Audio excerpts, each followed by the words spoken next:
recording then. Cool. Hi YouTube. We've already been going for about 5 minutes and I forgot to start recording. But yeah, this is going to be us just going over... We've already had a session before, but it was a bit disorganized. Should be a bit more organized now because I've got everything finished up and Docker stuff actually working. So we're just going to be going over the standard setup for stuff currently. That might change a little in the future, but this should be good for now. And we'll be going through some setup stuff for the current state of the API and then doing a bit of sort of introduction to JavaScript and TypeScript and then sort of general API like stuff. We might just make an endpoint, pick one. We'll go through just like implementing an endpoint and test through it. I've already done one video of this. I did in about sort of May of this year. That's already a little outdated and there's no harm in recording a new one, so might as well. Okay, so sorry, where were we? So VS Code, yeah, it can be a bit weird with what directory you have open. I've now got 2 of these open, whatever that. And you were saying, yeah, if about losing stuff, losing changes. I don't think we did anything that significant of like actually writing anything new. You could just stash it. I mean, if you just do git stash before whatever the command was that was not letting you, I guess it was like the checkout probably. So if you would git fetch and then do just a stash. Yeah, I just closed the window in VS Code and now it worked. So I'm assuming that. Okay. Yeah, I don't think, yeah, with the current setup, with Git, you want to be very careful about losing any work. So good practices there are to stash stuff a lot. You can always make a stash and then apply the stash, but keep the stash, right? So what is stashing? Oh, so stashing is just taking all your changes that you've got. So you've got one branch checked out and you've made changes to a bunch of files that Git is tracking, right? Stash just says, okay, like put these in a stash file somewhere or whatever. And then you can then reapply that stash whenever. But what you can also do is reapply that stash but not delete the stash. So then you've just got like a saved copy of that work then. So it's really useful. It's also good to just like, if you're about to do like some rebase, it's good to just make some extra branch off of what you're currently doing, go back to the branch you were on and then do your rebasing. And if you've got like, then you've got like a backup branch. I always do rebasing and stuff using fork. I really like it as a Git client, which you can get for free. They ask you to pay for it. I know that Bray, when she started her new job, actually paid for it, and I would if I had more of an income right now, because it's a great program. But it's I think it's Git fork, gitfork.com. It's always good to learn some Git for a command line, but honestly, I'm really lazy with it so much of the time that I really prefer having a nice client for this. So. Since we're on our own fork, are you sure those commands updated us from upstream? Oh crap, I'm sorry, yeah. So it might be I get really confused with upstream because I don't use it very much, but I think it's going to be I know Got gave some commands for it. So it is going to be, yeah, if you do where it was git checkout NestJS, so git checkout upstream /NestJS, I think is what you want. Apologies. Yeah, I never really work with forks anymore because I'm always doing stuff on either my project or Momentum one, so I just have access to the base repo.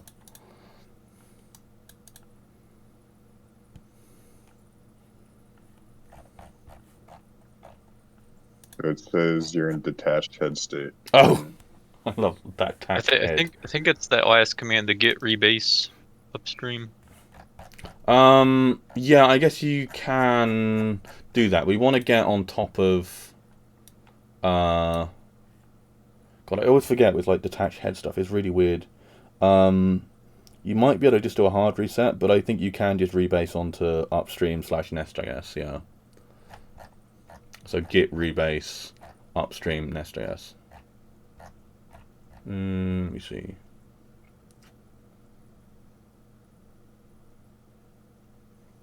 That was quick install. Of what?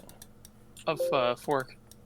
Oh, I think it's pretty small. I don't know what it's written in or how it works, but it's a really good program. I mean, it's not open source, unfortunately, but it's a paid, very well-made program that you can use for free, and then they ask you to pay for it. But and yeah, Bray is literally in Voice General, like saying. Do they ask you to pay for it in the same way that WinRAR? No, not at all. It's like occasionally, like once a week, it might say like on launch, like, can you?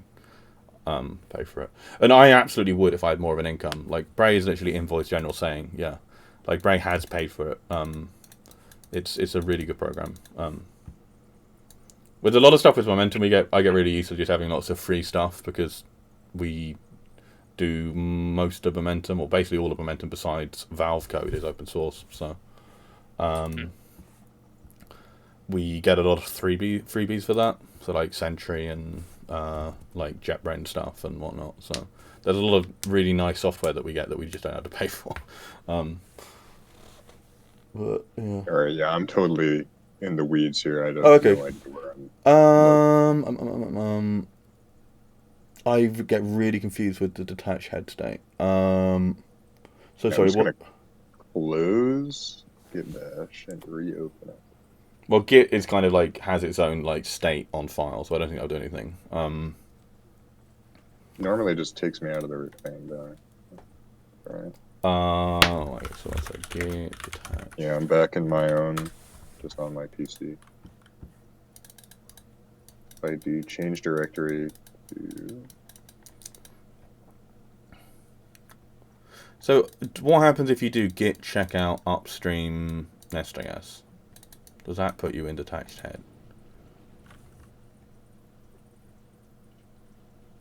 I think that puts you in detached head. Yeah.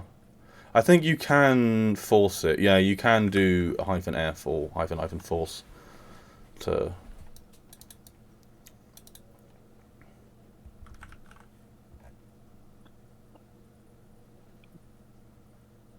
Because we don't need to worry about losing anything right now, so... I'm just going to share my screen. Give us that thing. Here.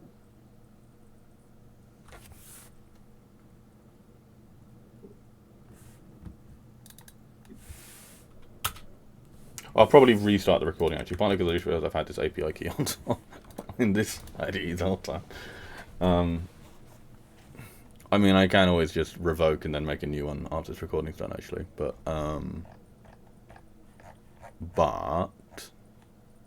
Oh, I'm sorry, Paddy. Stream. Where we at? So, git status, what do you get there?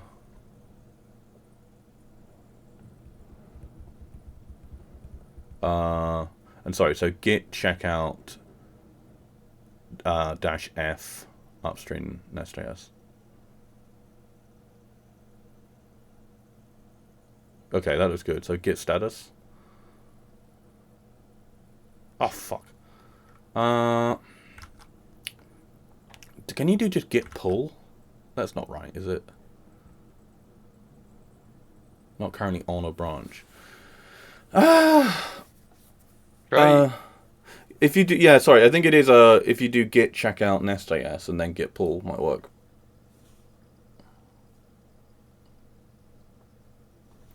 Oh, it says it's up to date. Already up to date. Wait, so what is it? Git pull upstream. I'm gonna check Stack Overflow real quick.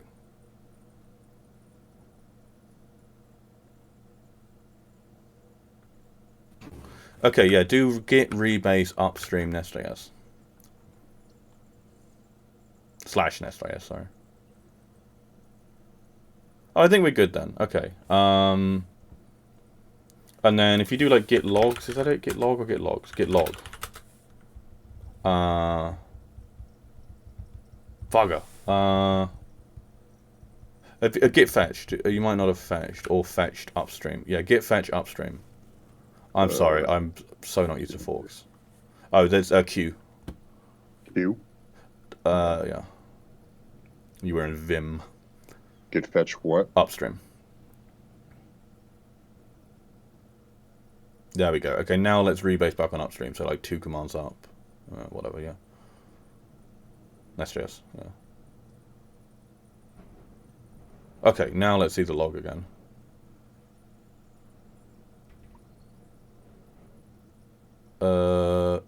Yeah, this is it. Yeah. Okay, cool. Right, there we go. We're good to go? Yeah, that should be good. Is everyone else on that state? If they do git log, do you have commits from today? I do. Okay, cool. I'm gonna restart recording real quick. Actually, I don't. Oh, okay. Resistance. So what's up with you? Yeah, I don't either. I think.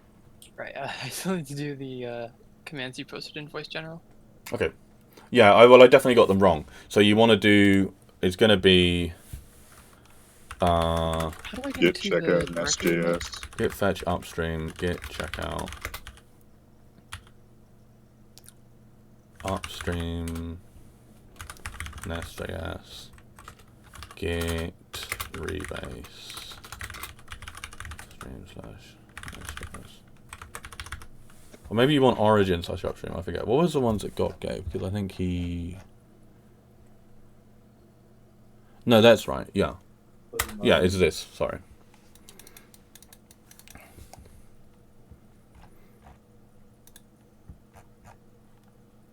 Yeah, so like upstream is the main Momentum mod repo. And you need to like, whenever you're doing pulling from upstream or rebasing stuff from upstream, you need to... What directory do I need to be in? I need to Website. be in website. Okay. Yeah, so website is where the actual Git repo is. If you're in server, it's going to get confused because... I was in server and for everything we just did. I'll share my screen just so you can see if I'm doing this right.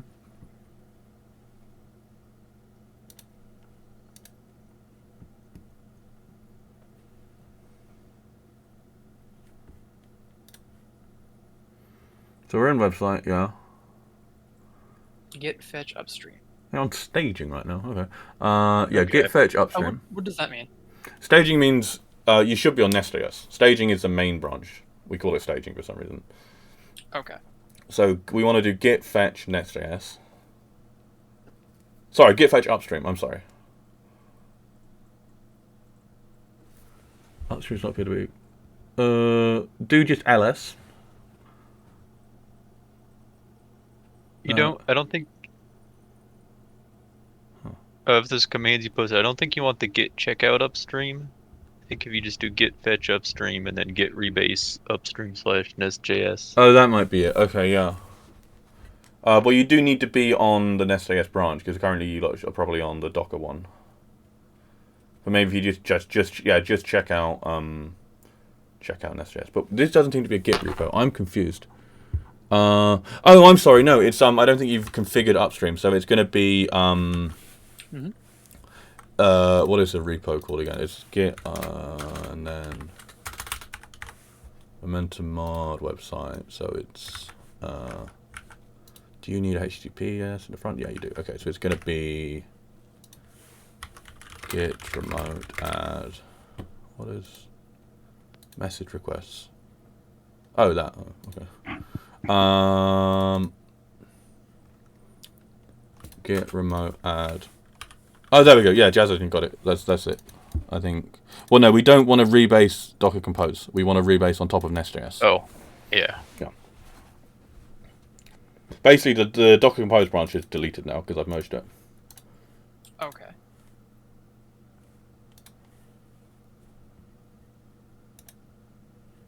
Oh, hey, Mogul.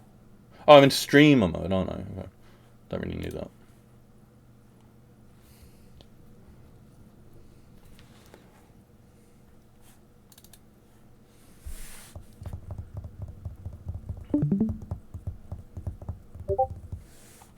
So I have a silly question. When I write git status, it says your branch is ahead of origin SJS by 5 commits. Shouldn't it be synced? Or? I think that's where you want to rebase. Well, you might need to. It might be because it may have just kept some of the stuff from the.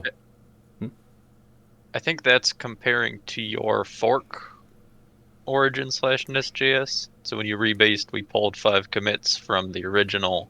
Yeah. But the git status is saying we're 5 commits ahead of your fork of the repo. Oh, okay, yeah. That's right. Okay.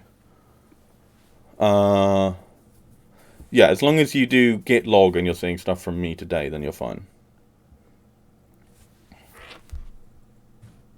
What I guess you want to do actually to get your fork up to date is to now, once you've rebased, then do git push force. which is going to bring your fork's NestJS branch up to date with the upstream one.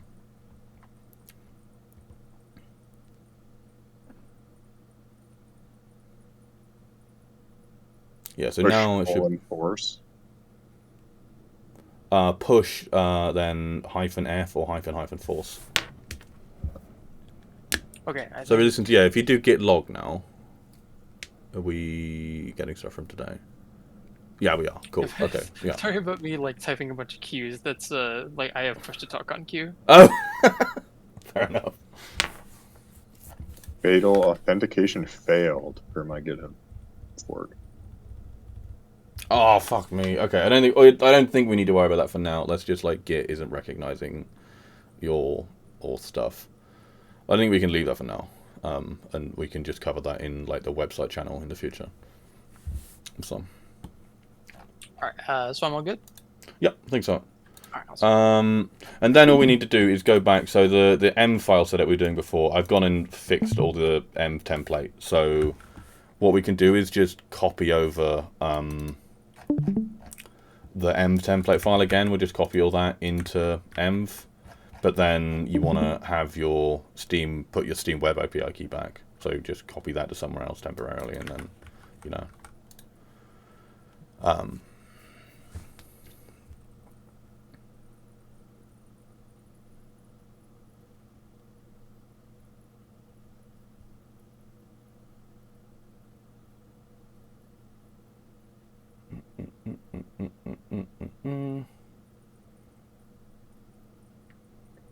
So then when we do that, we should be able to actually run Docker fine now. I'm pretty sure it should work for everyone. So Try the Docker compose up. yeah. Yeah, you might want to do a build just in case. So we'll do docker compose up -d -build. In fact, what I'm going to do is I will just revoke my Steam key after this. I'm going to restart this recording just because like I don't really want to edit stuff too much. Then again, maybe I should just edit stuff. Yeah, I'll do that. I'll just edit this afterwards. That's fine. So what I'll do is I don't mind showing my API key now because I can literally just get a new one and revoke this, so it'll be invalid by the time I put this on YouTube. And at worst, what someone can do there is do something kind of malicious, and then Steam's gonna be like, oh, someone's doing some weird stuff with that API under this key, and like ban your like Steam account, like that owns the key. But yeah, whatever. Anyway, I'll revoke this. So if you just copy this somewhere else, whatever, just dump it here. Grab M template, move that to env, and now do this env. Just to make sure we're all cleaned up, I'm going to stop this whole container. Or what is it called when you have a bunch of containers? I don't know. I'm going to delete this, and then images I don't really care about. That's fine. So we're going to. Is font size and stuff okay for everyone, by the way, on stream and whatnot? Try to make it a bit bigger. Yeah. I would be normally I'm like this, but I figured that's probably a bit harder to see. So so now with that M file stuff should work. So we can do docker compose d build. This is going to run it in. Oh, I'm sorry, docker compose. So yeah, this is going to do min.io and MySQL. It should actually all work now. There's an issue. We need to delete the Docker containers. That should be fine. I think it should just overwrite it. I was just doing it just to be sure, but I wouldn't worry. If you want to go through and do like docker container lists and then delete like MySQL and min.io, you can. But yeah. So now I've got these containers up, so this should be good. And then if I go into website server, so I'm seeding into server here, right? So if I want to do stuff in compose, I need to be in the website directory. If I want to do npm scripts, I want to be in server.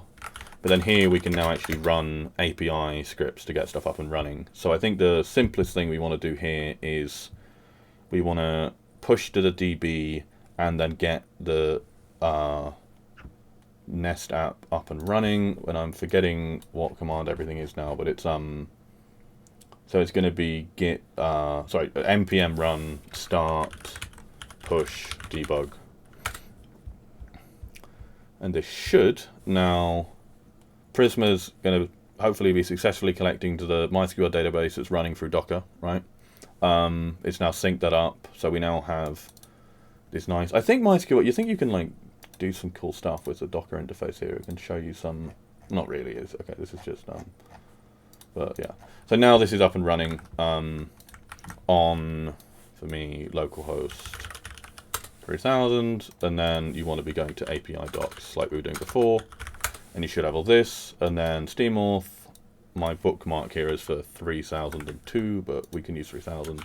That's like the standard thing for Node apps. And then if I go to sign in, it's going to generate me an auth token, which is going to expire soon, so I don't care about it being shown on YouTube. And then authorize, and hopefully now we can actually do this. And this returns nothing because it's searching for Ron Weasley. But if we get rid of these, yeah, that's just returned me. That's my Steam ID. So we kind of gone through all this stuff before. Is that working for people? Has anyone run into any issues there? A little behind you, but I'm getting there. Mm-hmm. Cool. Windows Defender firewall has blocked node.exe. Allow. Yeah, it's going to try and run on your local network, because you shouldn't have the ports. If you have the port 3000 forward, then someone else could go to your IP at 3000. So you don't want that. But if you've got all of your ports forwarded on your desktop computer, don't do that. So yeah.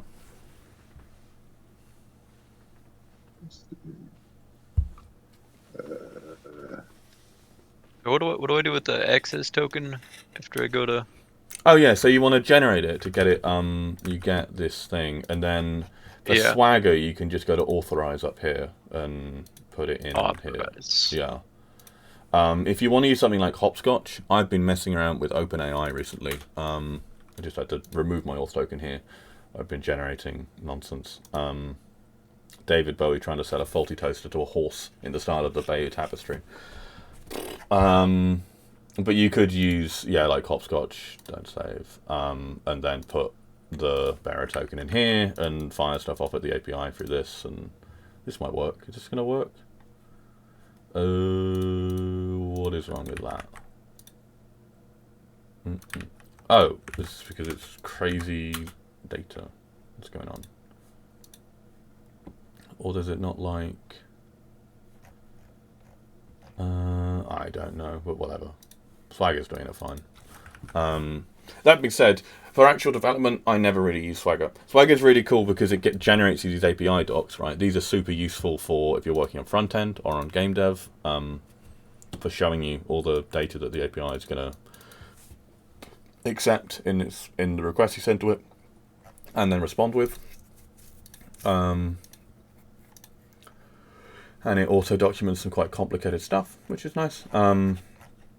So this will be used like in practice, like if people want to work with the API, though we don't currently have like public API tokens. We might do some stuff in the future, but for a lot of this is going to be used by game devs. Basically, me and Gok are going to be the primary people using this.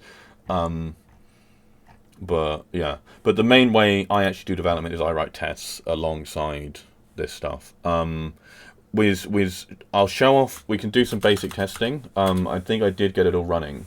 However, when I do testing, I always do it using WebStorm. Has this amazing test UI that I love. So I mean, I can show it off here because there's some tests that hasn't actually finished, but I've not spoken about tests that much. But honestly, it might be good to. I'll go over it briefly now. Actually, so the basic idea was testing. Well, I did talk about it a bit before, but basically we're doing just end-to-end tests for now. Which means we're just sending some requests to the API with some data, right? And these test files are just small programs, actually quite beefy. I mean, the maps one is getting on for, like, it'll be 2,000 lines before, like, in, like, a week from now. But, we're just responding with, like, okay, get me the data from some map with some ID. And we've already, like, inserted that at the start of the test. We create a bunch of maps that we put in the DB here. And our end-to-end tests are just checking that we get the right data back from the data that we inserted at the start of the test. So we created a map at the start of the test, which that's not the test itself. That's just a thing we use to test the test, right?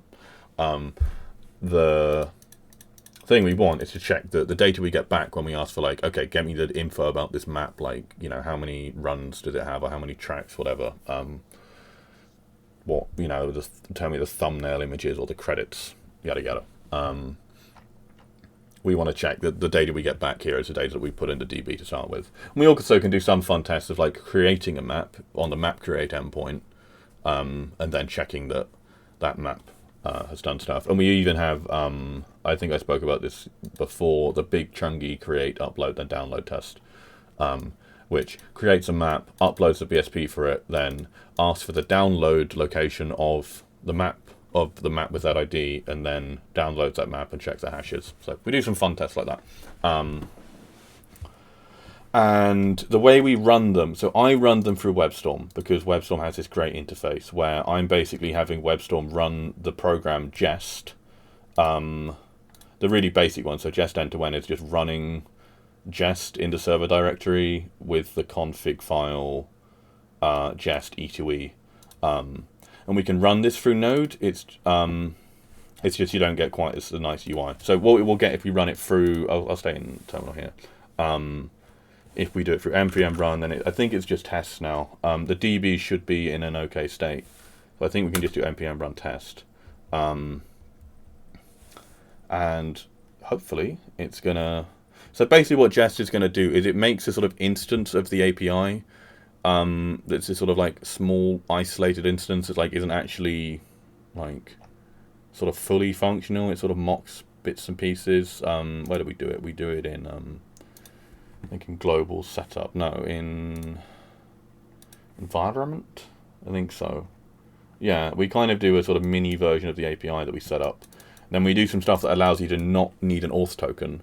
Or basically we create a user and then manually set the auth token by manipulating the database, and then expose that to the tests. So the test can basically be like, you don't need to faff around with auth tokens for, like, every single thing. It's mostly just like code, like simplified stuff. So with, like, the user test, what we end up doing is we create this user one here. So we do user create, and then a bit down. Sorry, there's a lot of gunk in the test files. We basically call the auth service and say, okay, log user one in, and then tell me the access token that you get from user one being logged in, so we don't have to care about Steam or anything, right? Traz is pinging me. I apologize. I'm not even in. I should go back to streamer mode. I don't get pings. Where is it? It says I think streamer mode. Okay, streamer mode, enable that. So here we just grab the auth token for user one. I do a sort of trick where I set this, like, global value, which is in just a global scope.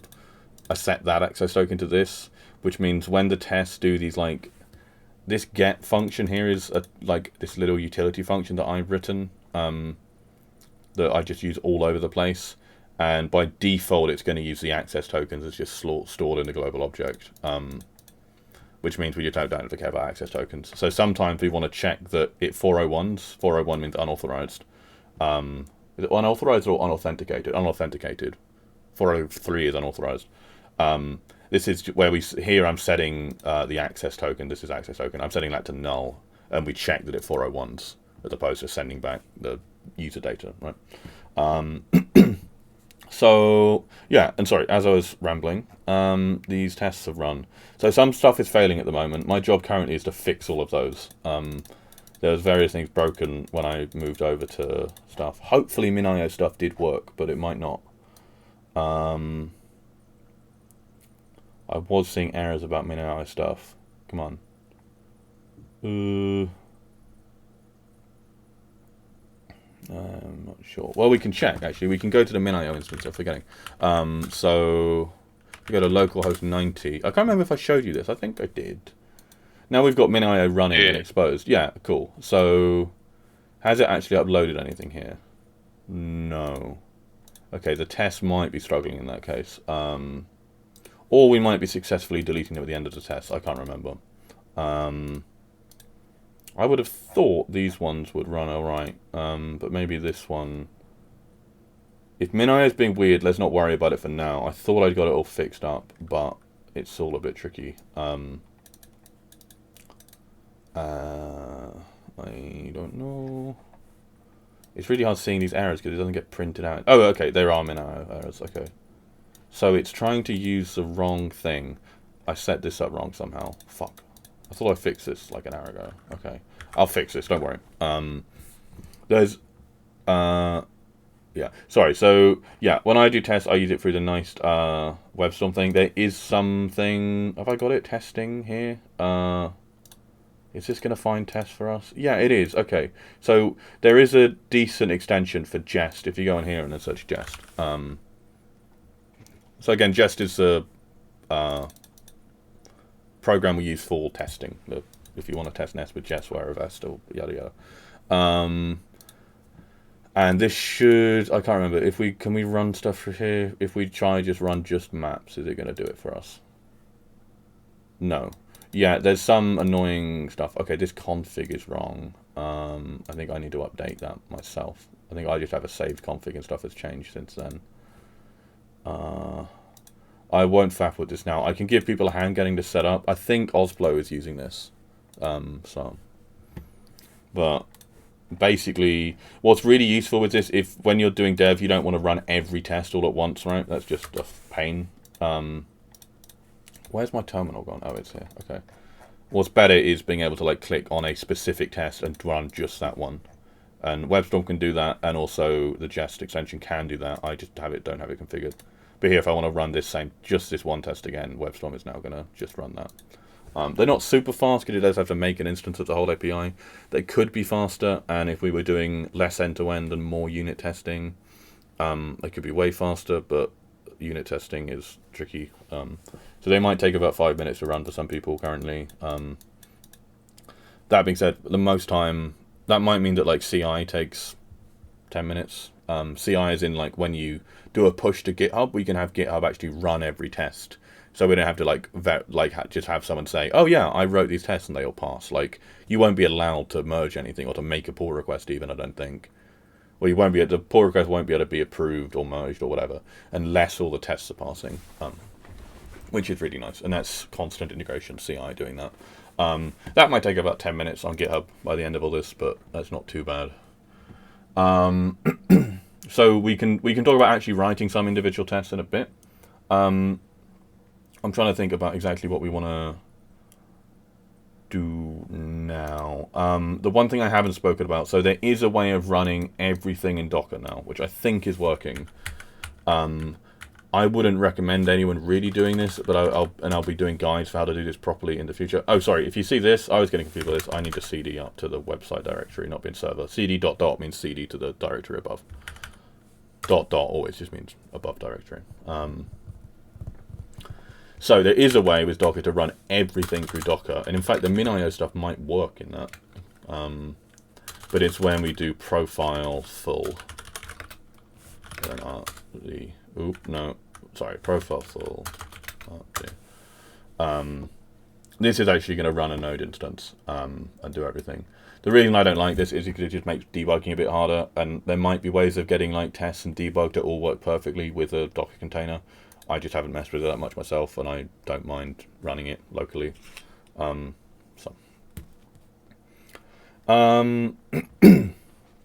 I need to take a sip of water and not talk for a few minutes. Is that making some sense? Sorry, I've sort of run over a lot of stuff really quickly there.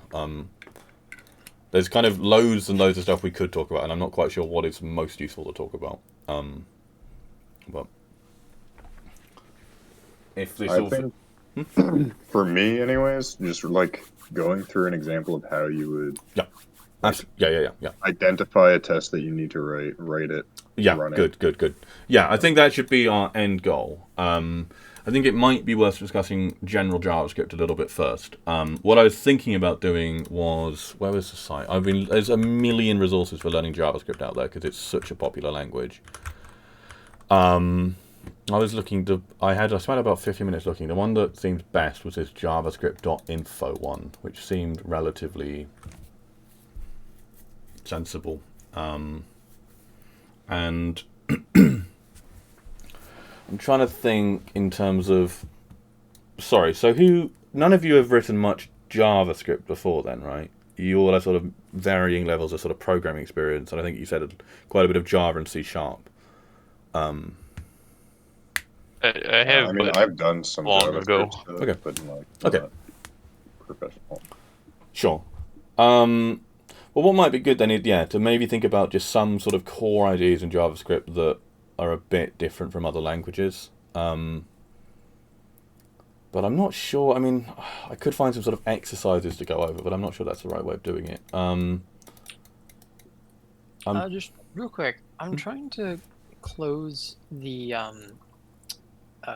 Git, like the Git bash instance, but I'm getting an error. Oh. Never mind. We fixed it. It was it was right after I did the log command, and it just wasn't letting me close the window. Yeah, I literally just typed something, and then it let me do it. You're in like, it's not Vim, but it's like Vim. These are like Vim like. So Q should do it. Q is, it's not Vim actually. It just looks like it. Yeah, Q gets you out. Oh wait, was it actually the like? Did Q specifically do something? Yeah, Q is basically quit.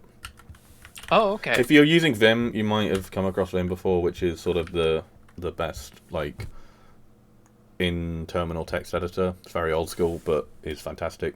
I've never fully learned Vim. Like I can use it well enough to do like stuff with it, and I do it like any server work I'm doing. I'll use Vim as my text editor, but I'm using Notepad++. Okay. Yeah, I definitely suggest Visual Studio Code instead of Notepad++ for development. Okay. Just because Visual Studio Code is pretty lightweight, but it's going to give you loads and loads of features, and it's kind of Notepad is basic. Notepad++ is basically just a notepad, right? You don't need like big boy IDE really, and in some ways it's probably better to learn without one. I will download Visual Studio right now. Cool. Visual Studio Code, not Studio. Right, yeah. So Visual Studio Code is like open source, and there's loads to really like about VS Code. And it's just going to be, when you're working with libraries and stuff, this is going to be one of the main things. You don't want to like constantly go to web pages of like APIs and stuff. It will give you suggestions for like, I don't know. If I want to do some decorator here, it's going to give me like, is blah, blah, blah. And it's going to list a bunch of decorators from class validator. Like, is email. Let's check that that's an email. That's just really useful to have. And it will find some errors. WebStorm is going to be way more powerful at finding errors. That being said, we do have ESLint and TSLint on this project. So linting is basically sort of code analysis that you just can run whenever and will give you warnings, errors, and sort of things that are just bad. But I think VS Code will do some just like basic TypeScript compilation stuff where it will just analyze like TypeScript errors that the compiler is going to give you before you actually run the compile. And yeah, that's one of the really nice things about TypeScript, that you get way more, you much less stuff breaks at runtime. Rather, you get errors like at compile, which your text editor can just show you, which is great. I'm trying to think of like Java. I kind of want to just find some exercises that we could do.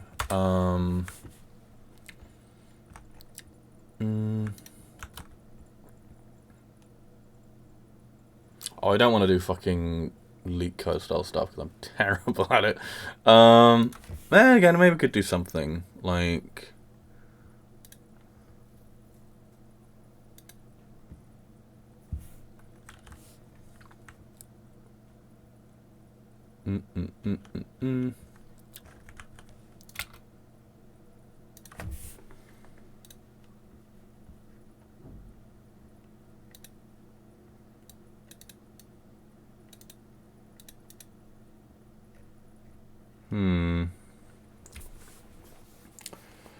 Oh, what would be a nice... I'm trying to think. I'm not really a good person for teaching like exercise-based stuff. I tend to be terrible at like actually sitting down and doing like exercises. At some point, I need to start like grinding leak code stuff, which is where you just like do loads of boring algorithm questions. Well, actually, not that boring. It seems quite fun. But what would be a good? I mean, I'm gonna send you a link. Hmm? I'll just paste in voice general. Yeah. If these are the type of exercise you're looking for. Is just trying to like write an endpoint together gonna be Oh, well, too much at once? no, I think we could. The main thing is, in some aspects of JavaScript, I worry a little bit about some stuff that isn't really quite explained. But maybe we can just go through stuff and I'll explain stuff with some examples as we come across specific things. That probably makes more sense. Okay. The main. Yeah, okay. Let's do an endpoint, but maybe we'll go for something that's not completely trivial, and that way we might come across some slightly more. Well,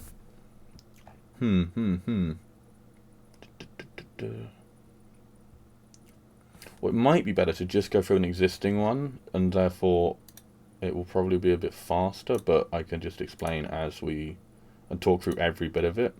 I'm trying to think of what would be a good endpoint that does something that's not really trivial. Just one quick question. I'm installing Visual Studio Code right now, and it's what is add to path in the Oh, okay. This is a really, really good question. Something that's useful, like across doing all aspects of programming. So basically, Windows and Unix-like systems both have what's called the path variable, and that just means when you try run some program, like I don't know, grep or whatever.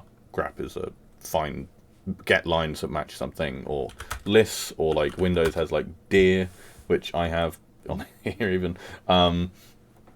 Path just means like if you type some program like that in a terminal and like run, I think it will also do stuff.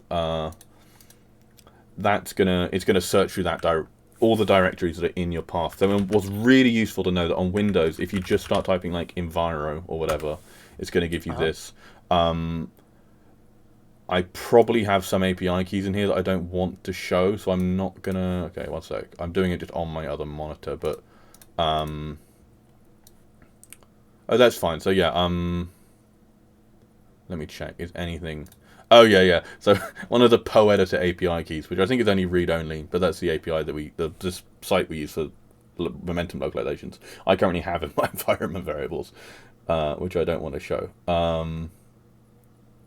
But if you basically go to environment variables and then you go to path and then click edit, this will show you like all the places where it's gonna search for your where the executables could be. And there's a user one and then a system wide one. So when it's doing this, it's basically visual code being added to your path. I think maybe I don't have it, or I can't remember what it. I think it's code. Yeah, okay. So this adding it to path, which means you can type code and then some file, which is nice, and then it's going to just open it directly there. There we go. Interesting. But this is, so when we're installing stuff like Node is doing that for you. I don't know if it might just not even give you an option, because like to run Node, you're going to be using it through a terminal. So when you like Node and npm, this works now because you've installed Node and it's in your path.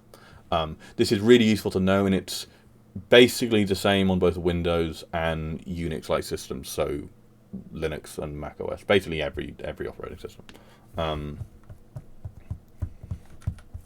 Okay, so what am I doing? That's not Control C or what? Maybe we can go all of Ozplo's ones, because this is good. Yeah, let's find something where I just want to skim through some stuff that has some interesting looking service logic, and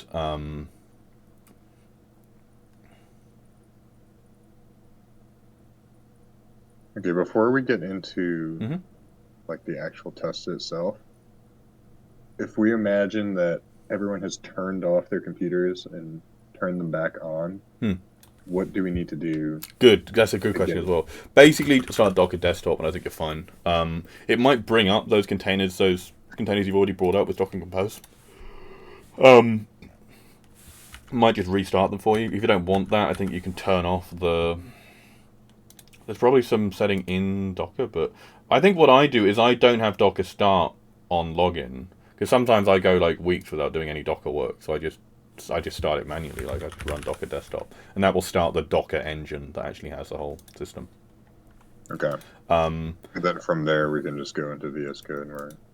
Yeah, and so basically to do essential dev stuff, what you need is you need Node installed, and then because most of the API, most of the actual API stuff, so the Node API, its dependencies are all handled by npm, the Node package manager. So all the stuff in package.json right here, where we've got dependencies and dev dependencies, when you do npm install, and we're doing it without like production or whatever it is, this is going to install every dependency in dependencies and dev dependencies, which is why you get this massive Node modules thing. So these are all the Node libraries that we use, and it being Node, there's a fuckload of it because there's a tendency for a lot of libraries to use other libraries that they really don't need to. We tried to keep our dependencies relatively low. There's probably some we could get rid of here. But yeah, basically, Node is pretty good at running in its own like isolated environment. That's why we don't really need to use Docker to run Node, even though you can run Node through Docker. My preferred way of developing is to run Node natively, to run the API natively, because it just makes debugging and stuff easier. I can't tell you exactly how VS Code debugging works for this, so I'm happy to figure it out and tell people. I really do recommend learning how to get a debugger working. So if I want to, especially when it goes along with tests, I guess what I can do is, God, what was the thing for font size and all editors? Oh wait, did I already? Whatever. Well, no, I can show this in a minute.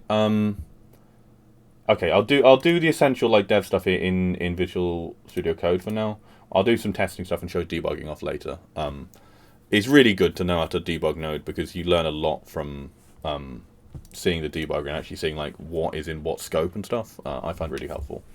Sorry, so what I want to do is just have a quick look through some service logic.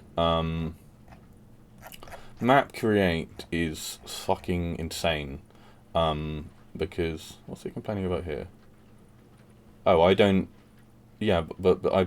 Okay, this is something that VS Code gives this error because VS Code isn't smart enough to infer the type of this, but WebStorm is. Maybe we should explicitly put the type. So that one I guess is a bit complicated. What I want is something that has some interesting mappings and stuff, but not too many really esoteric things. Maybe the credits could be fun. I didn't write the credit stuff. That was Ozflow.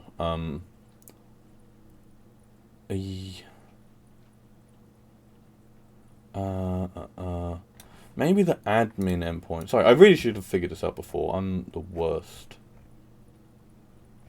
We could do the big boy one up here, which is mergeUsers, which is a very, very var event that is very hard to do.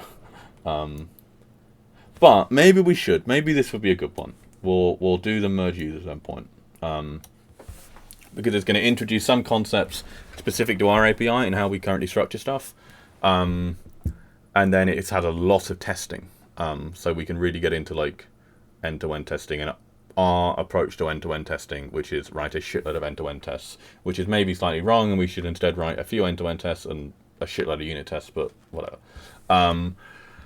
Let's do the mergeUsers endpoint. So we're just going to run through the logic of all of this, okay? And so I don't think we need to think too much about the Nest module system for now. What I can do after this meeting is I'll compile a list of like useful bits of docs for like different libraries and stuff we use, and I can give some comments on what stuff has actually good docs and what stuff has bad docs. So like the Jest docs are shit. The Nest ones are really good. The Prisma ones are really good. Stuff like the Nest module system is a bit complicated and can sometimes be very complicated when we start doing these crazy things. It took me a bunch of time to learn. It was pretty tiresome. The module system is basically like the brains of, or like it's like the sort of kernel almost of like it's the core part of a Nest API, where the module system basically says what everything in Nest is a module, which is nice, because it allows you to just have separation from different bits of logic in different places, and it suits the structure of an API very well, where typically an API has endpoints in like different sections. So you have like your admin endpoints. So API v1/admin is going to have a bunch of endpoints, and those are typically going to have a lot of similar service logic, and you want to controller service logic in one place. The module system here is basically saying, I guess I will talk about this briefly, but if this doesn't make complete sense, that's completely fine. But it does make sense, I guess, to sort of gloss over it. So something like here with this admin module, what it's saying is, it's weird. We use decorators a lot, and because if you're not super familiar with JavaScript or TypeScript, decorators are a bit hard to explain. In fact, I can't quite remember how I used to feel way more confident with them. I want to go back over it.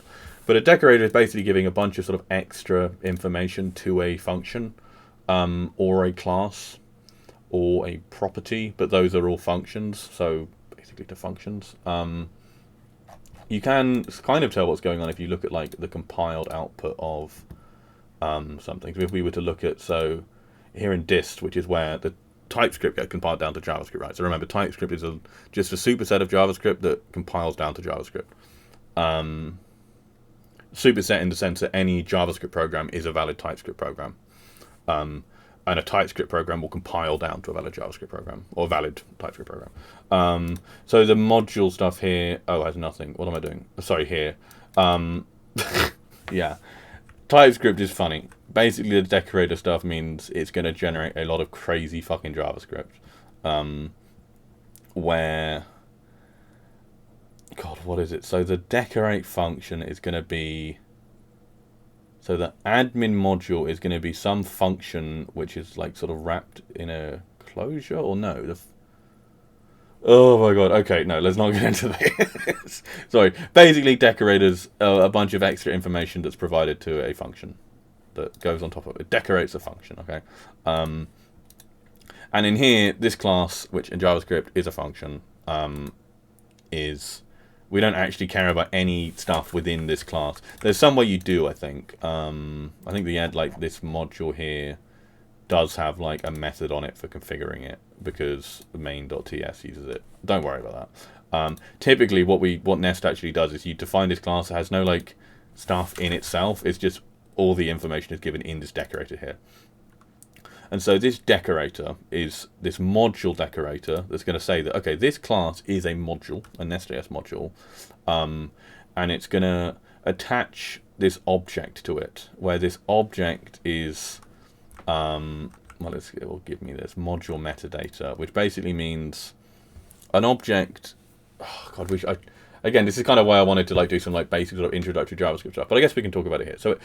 And this is really essential to JavaScript. In JavaScript, an object is it's not a primitive type, it's like a dynamic type that is essentially native. It's very similar to a dict, but it's sort of really fundamental to JavaScript. And in loads of ways, objects are the reason that JavaScript is really cool. So an object is declared, so something like const obj. By const, that just means constant. In JavaScript, you have const, let, and var. Never use var. Var just means it's an old program. In around 2015, const and let were introduced. Let just means it's mutable.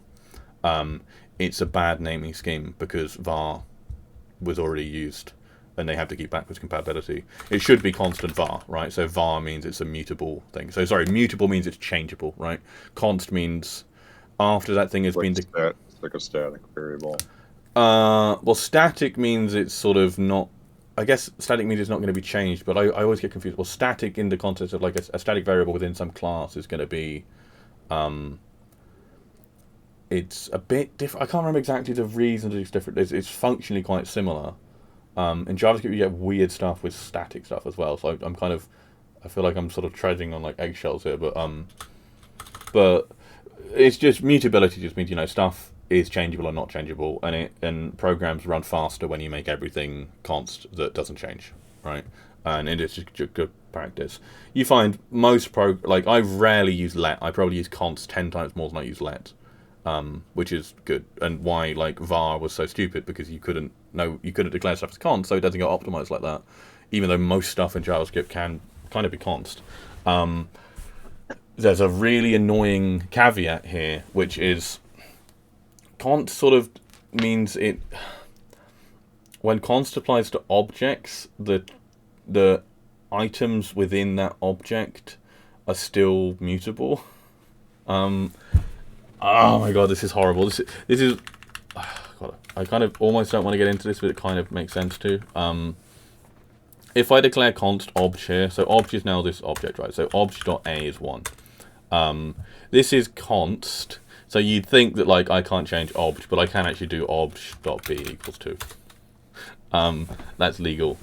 If it's an, I don't know quite what the formal rules for it are, but basically objects are way more mutable than you'd expect them to be. Can you change a to 2 or? Yeah. Wait, so what? Oh, sorry. Can't. What can't you change? It won't let me make object 2. So it's basically if the type is already an object, then the items in the object are mutable. There's also objects have some weird stuff about them, which is worth being mindful of. One serious thing is when it comes to value and reference, or reference and what's the computer science term? I'm doing like the Phrygian fucking oh my god, I'm trying to think of an example of it. If I do const obj2, and it's going to be a is the object, b1.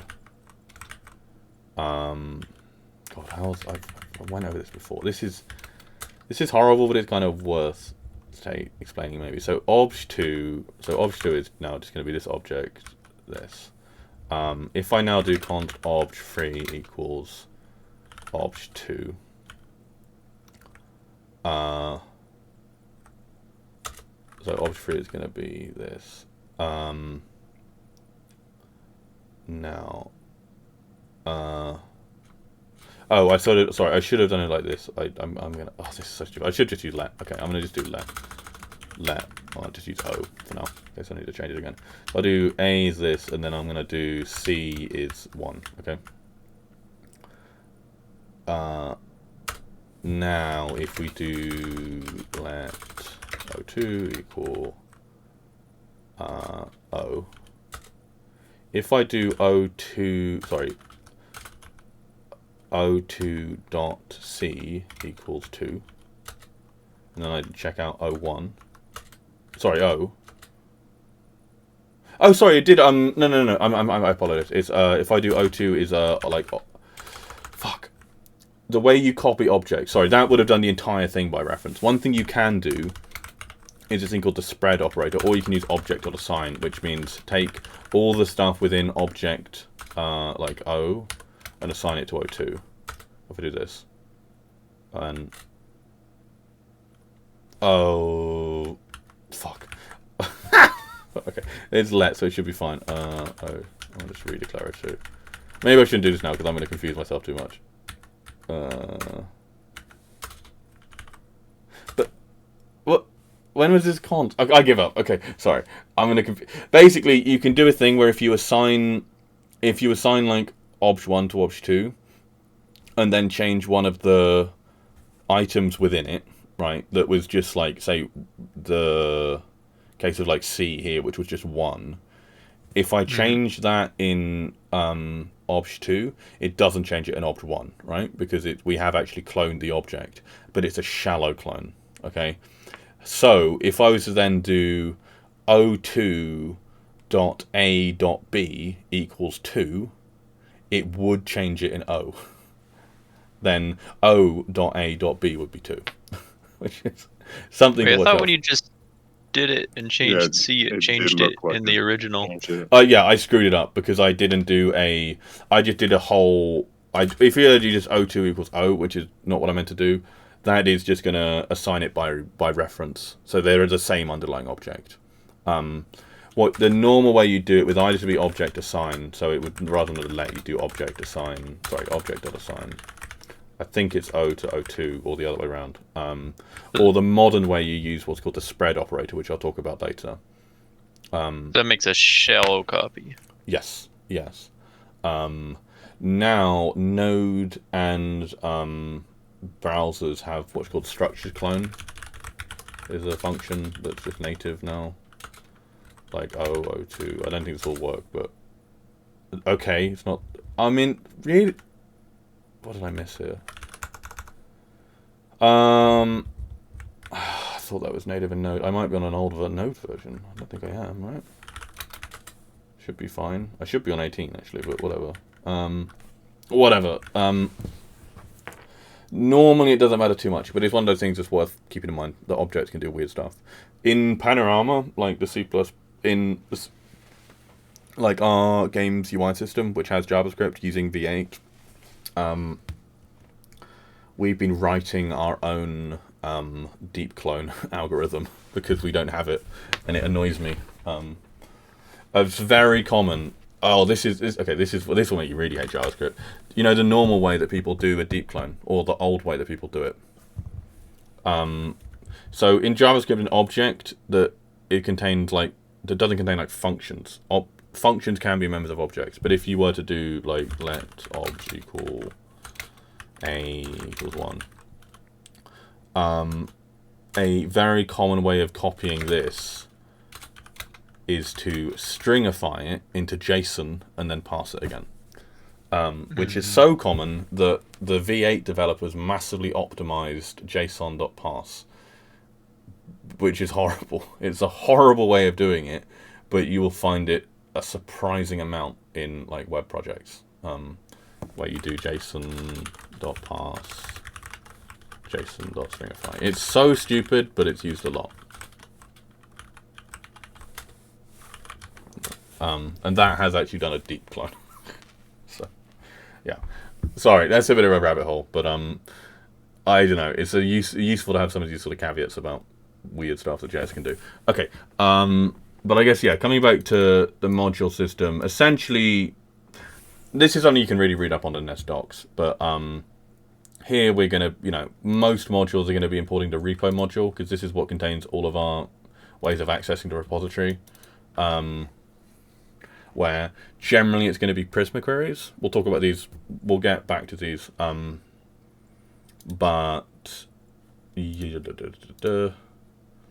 yeah, when we do an import here, we're just saying like, okay, I need some stuff from the repo module, so we're going to import it, and then that allows us to inject services from the repo module into services in the admin module, which we do here.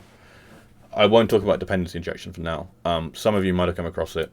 I guess I can, but it's sort of, I feel like I don't even understand it super well. But the basic gist is like, rather than you say that like, oh, I want a new instance of like the repo module or whatever, because I need stuff from the repo module, you're having like the main API, or you're having Nest basically has this system for you that does injection, where you can say, when my module is instantiated, I want you to give me like a reference to this module that's already been instantiated, and I want to be able to use it.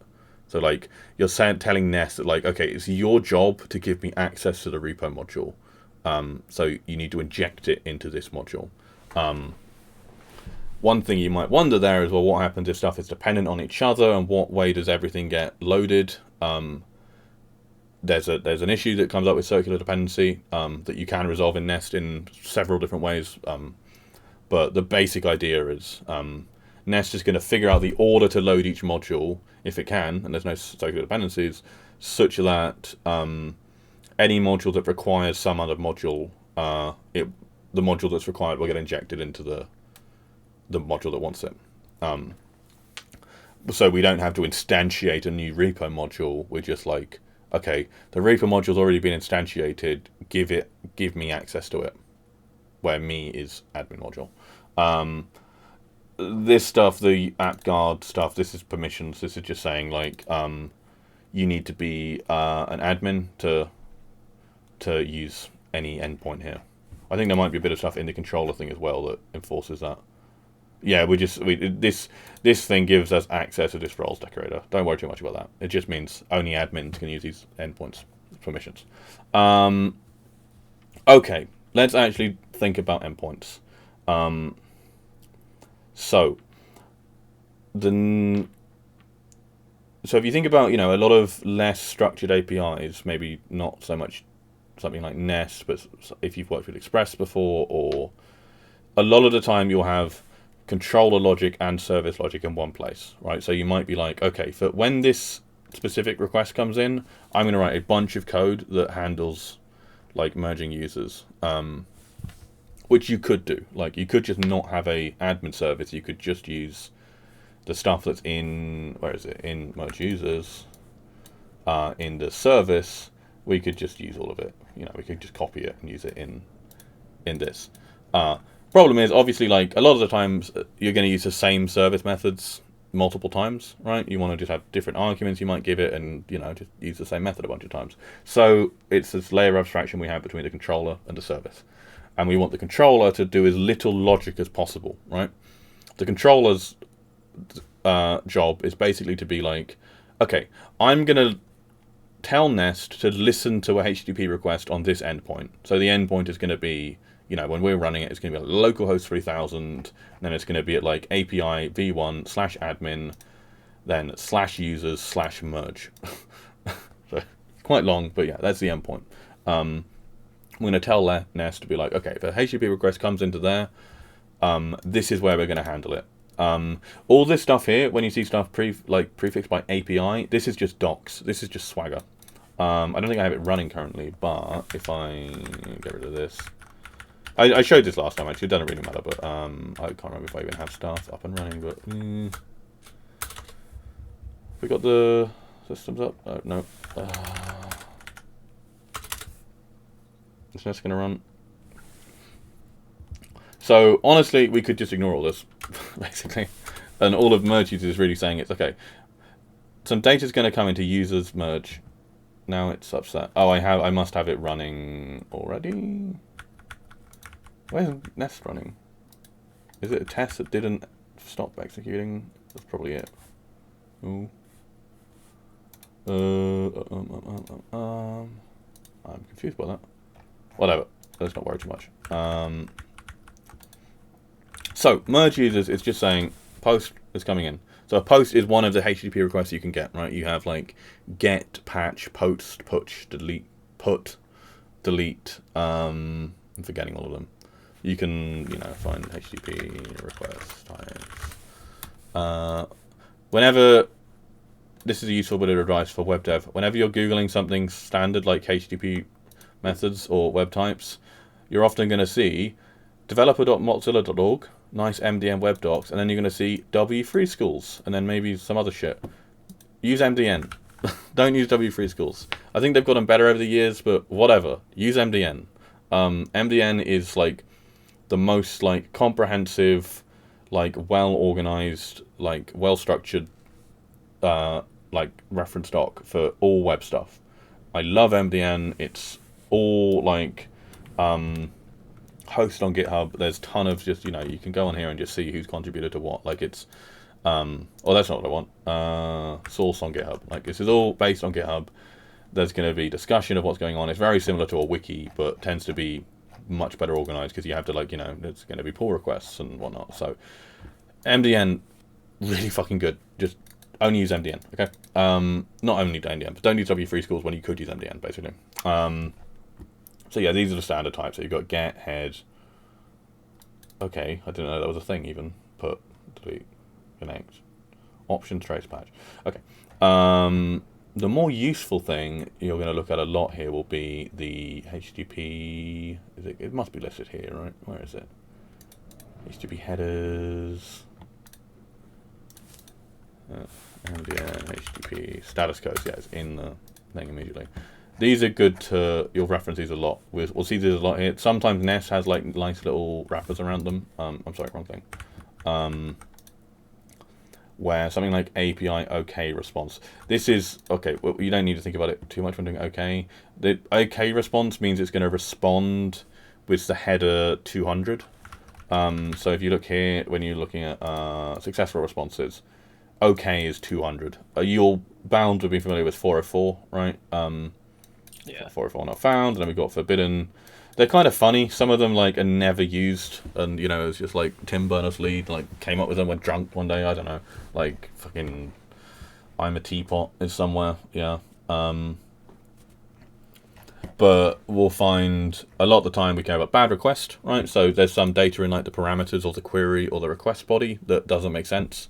So the API is going to be like, this is a bad request, and a lot of the time we're going to give more info than just bad request, right? We want to tell whatever's calling the API that like this is invalid for whatever reason. And then we'll see 401 and 403 a lot. So 401 means you don't have an authentication token generally, whilst 403 is generally going to mean you have an auth token, but it's not valid. So for instance, if you call the admin endpoint and your user is not an admin, because we have this roles decorator here and some of this crazy stuff in the module system here, this roles guard, don't worry too much about it, but like that's going to mean anyone that's not got that admin role in the database, this will be based on their auth token. Anyone that doesn't have that role is going to be given a 403. And we will see when we go to the test for this that we test for 403s, that we'll make a non-admin user and the test is going to check if they call it, did they get a 403 back. So I constantly have to look up like different codes. I think I've got most of them memorized now, but some of them are a bit weird. Like there's often sort of discussion over when you should respond with like 200 or 204, no content, and then sometimes like people want a 404 instead of 204 or something. I get confused. And then in some cases, 500s, we basically want to just never have 500s. That's kind of the goal of us as API devs, is we never want an internal server error. If some data comes in that's malformed or or is invalid for some reason, we want to handle that, check that it's wrong, and send them back. Generally, it's going to be a 400 bad request, right? What we don't want is for the API to try and process that data, hit some error, and then 500. So I can't show off like our internal Sentry stuff because it's all like super secret. I mean, the website stuff doesn't matter that much, but I have access to the red server, which has got like, game debug files and stuff in, so I don't want to show that. But basically, what we will have soon, and I think it is currently working, if anyone calls the API and gets a 500, we're actually going to log it to Sentry. So I might even set it up to have like an alert on my phone that goes off or whatever, like if people are 500ing, because that should have never happened.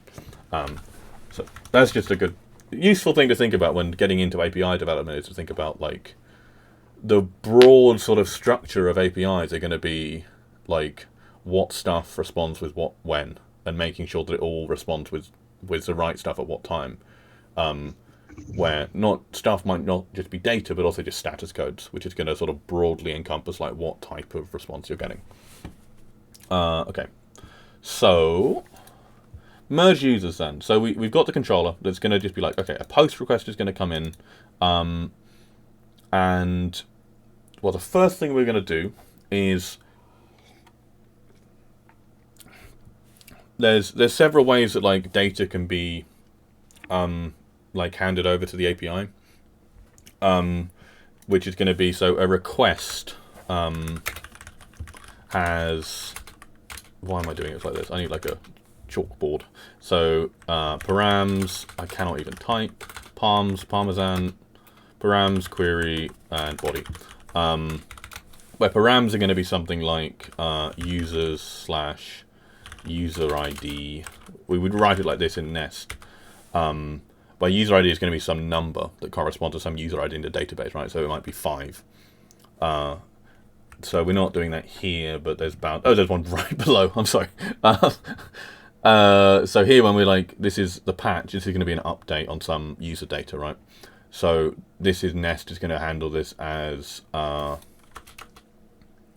this param user ID. Nest is going to extract that from this string here. Check that it's an integer, an error if it's not an integer, and then that will end up getting passed into the update user. So basically, Nest is going to do all the work for us there, where it's going to be like, okay, this is something like someone's calling like admin / users / 5, where it's user ID 5. That's going to get extracted out by Nest from that param into this user ID number here that will then get passed to the service. I'm trying to find a query somewhere. There's a query here. Wait, did we have? No, that one's a body. Yeah. This isn't implemented yet, but A query is going to be some JSON data that's in the... I'm trying to think of a nice way of showing it. So if you're thinking in terms of like, if we use something like Hopscotch, right, which is the same thing as Postman, it's just open source. A query is going to mainly be... Sorry, it's not going to be JSON data. I apologize. A query is going to be something like user... Oh, sorry. A query is going to look something like... where is it? Like map slash... I forget. How does this syntax work? It's... Do you start with a thingy? What am I forgetting? I must have some... I feel like I've probably got some tab open that has like an example of what I'm doing. Why am I forgetting this? It's going to be something like, you know, it's like, say the data might be like map name equals some string, and then we'll do a question mark, blah, blah, blah. I'm sorry, no, I'm an idiot. It starts, so it was the query, to denote a query, we do like maps, and no slash, and it'll be like map name equals surf utopia or whatever. And then we'll do a ampersand, like rank. I don't even know what endpoint I'm describing here, but it will look something like this, right? And again, Nest is going to be able to extract that out into, here it will extract it out into an object where, I won't go into this too much yet, but a query is going to be some object of this type. Sorry, I might need a break in a minute. I'm really tiring myself out. I'm not super used to like just rambling for this long. Not even gone on for that long, but okay. So yeah, a param was something like something like, you know, maps slash 2 4, where in Nest we'd catch that as like you know, map slash map map ID. So that's a param query. And then a body is going to be a body can be a lot of different things. A lot of the time it's going to be JSON, and you're going to say in the header what body type it is. So a body could be XML data. You can have raw bodies, which might mean like an image file. What gets really complicated when you start doing forms, which might be, say, like literally like you're filling out a form on a web page, and you've got like, you know, this is my name, this is my address, and like this is my, I don't know, a picture of myself or something. You're doing some passport over there. The request you'd send would be some post request where the body is this multi-part form data, where some of that data is going to be strings or JSON, and then one of it is going to be like, you know, just a binary image data, right? That's a pain in the ass to work with, by the way. But we don't need to worry about that here. Well, in some parts of the API we do use that, but we don't need to worry now. A lot of the time it is just what do we call it? Now, as I'm thinking about it, why is this a body and not a query? I don't know. I actually don't know. This is probably to conform to the old API where it was a body. But from what I'm saying, right, like it kind of seems logical that it could just be a query, right? Instead of the body of the request being a bunch of JSON data, it could just be like, you know, placeholder equals yada yada, ampersand user equals yada yada. Well, yada yada, but they're integers. So I'm slightly confused by that.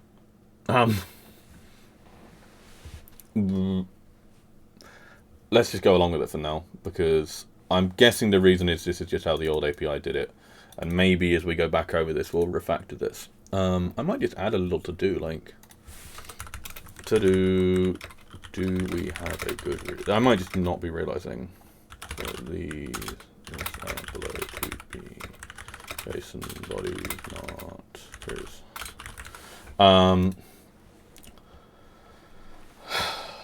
Okay. I need to take a little break. I need to go to the toilet, and then I figured I should probably answer some questions as well. So I'm going to BRB for like 2 minutes, and then I'll answer questions and we'll go on a bit more. Okay. Cool. Yeah, we'll be back in a couple minutes.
Welcome back. Elon Musk is what Joffrey Lannister would have been if he'd reached adulthood. Yeah. That's a respectable opinion. Sorry, I had to take a few minutes to not ramble about code and just stare at fucking Twitter for a little bit. Okay, sorry, I feel like I'm glossing over stuff really, really fast. And probably not making a ton of sense. How much stuff does make sense, doesn't make sense? How are you feeling? Generally doing pretty good. I'm a little confused as to what exactly the param versus query versus body is. Yeah, so the basic, well, I'm confused why this isn't a query here. It's in a way it's a bit arbitrary, it doesn't matter that much, but I guess probably more experienced web devs would have more opinions on where you should use body versus query. But really, when it's I actually don't see any reason for this to be in the body. No, I don't. We could honestly refactor that now quite easily. So why? Oh, wait.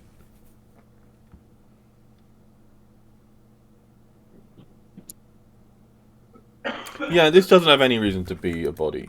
I'm trying to think of how much of the API uses body.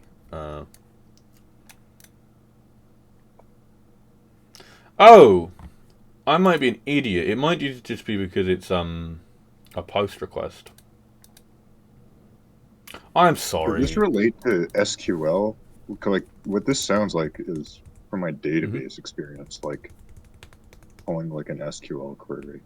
We'll get to that really soon, actually. In terms of that's a really good question that we'll absolutely get to in terms of how we go from this incoming HTTP data into an SQL query, and there's kind of several layers to it.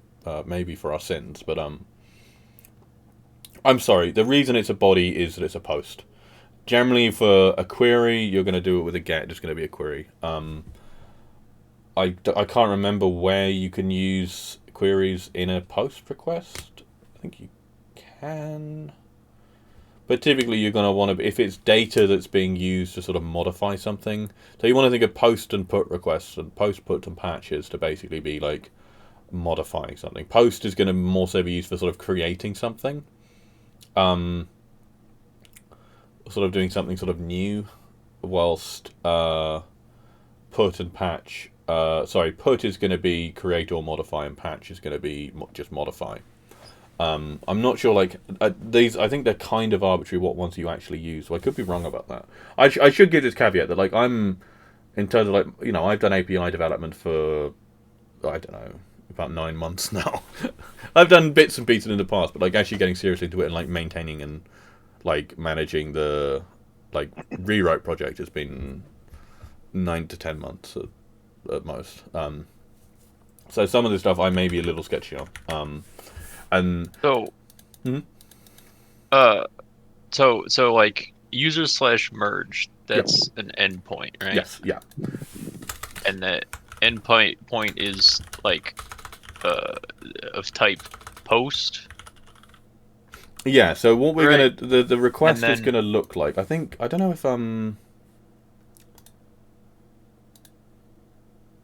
It's of post type, and then the param, query, and body, are those mutually exclusive? It has to be no. Good. No, they're not. You can use, I think, all three. Generally, the body is going to be used for sort of data that's sort of changing something or creating something. A param is going to be used for the sort of, a param is literally part of the endpoint URL. It's you can have something so this is what it looks like currently, by the way. If we were to do this, actually do this query, it's going to be to API v1, then it's going to be admin/users/merge. But you could do something like admin/users, then, I don't know, user ID / I don't know, say we want to do something really specific, I don't know, make admin. We wouldn't do this because that would be some patch to the thing. But say we wanted to just do this, and it was like, oh, I want the admin user to have an endpoint that just does this to some user. Like, we can have that param be part of this like whole chain of slashes and params. So, whilst a query is going to be something that goes on the end here, and is like blah equals foo, you know, and baz equals bar, whatever. Bar equals bar, sure. So the query is, it seems very similar to param. It's just like passing params, but with a name, or well, there's something that can be. You can just give an arbitrarily long list of them. You don't. One thing, sorry, a param is going to be mandatory, right? A param is like it changes the actual endpoint that you're going to in a way. Like you might have some endpoint like get, and I think we do have this. We might have something like get, you know, users. But we might also have like get users / user ID, where in reality that's going to be like users /5, right? Where these are actually going to do completely different things. These are going to be completely separate endpoints. I think we have this actually, and essentially this is going to be a get all, where it's going to be give me a list of users, and it's going to have sort of pagination and stuff. So a lot of the time that query is going to have something like skip equals 10, and you know, take equals 2. This would mean I don't care about like the first 10 users in like the list of users, and I only want 2. Sometimes you'll hear this be as a offset and limit. We use skip and take. I find it clearer. And okay, it's, so the query's like optional parameters. yes, yeah, pretty much, yeah. I'm trying to think. I think there's more to it than that, honestly. But I think that's a pretty just sound, way of distinguishing it.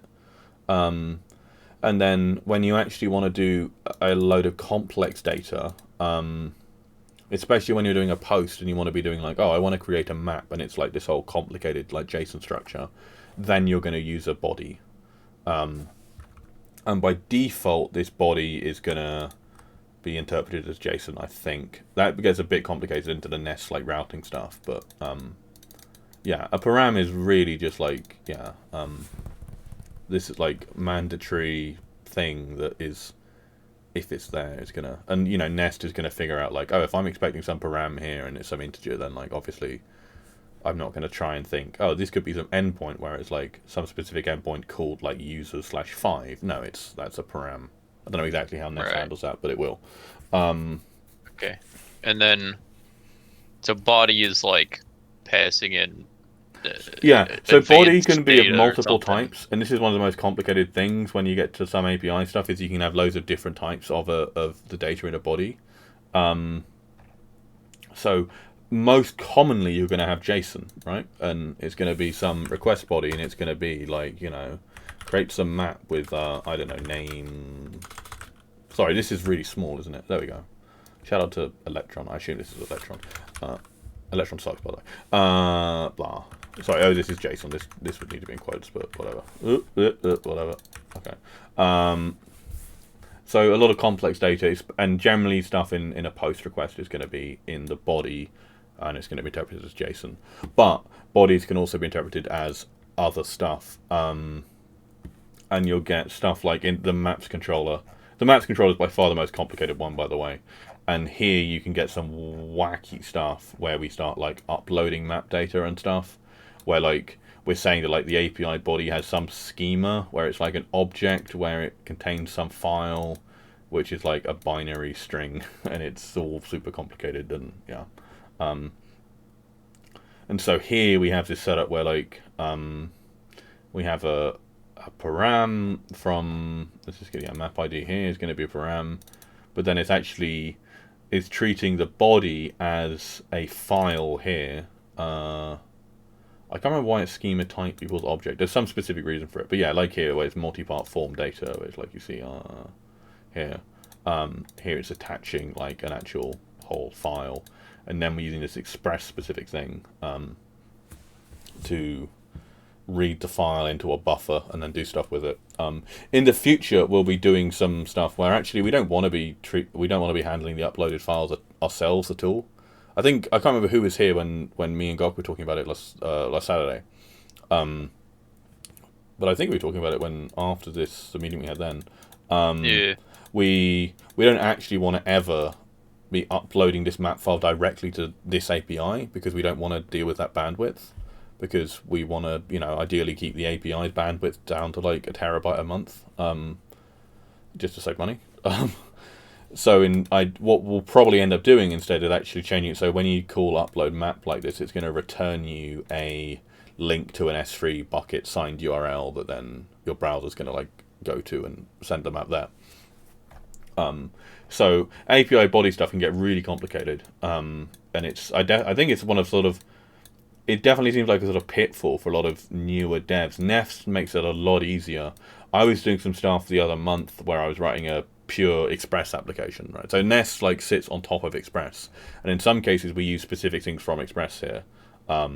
We may end up moving to a different HTTP adapter, HTTP server called Fastify. Nest supports both Express and Fastify, which are two node HTTP servers.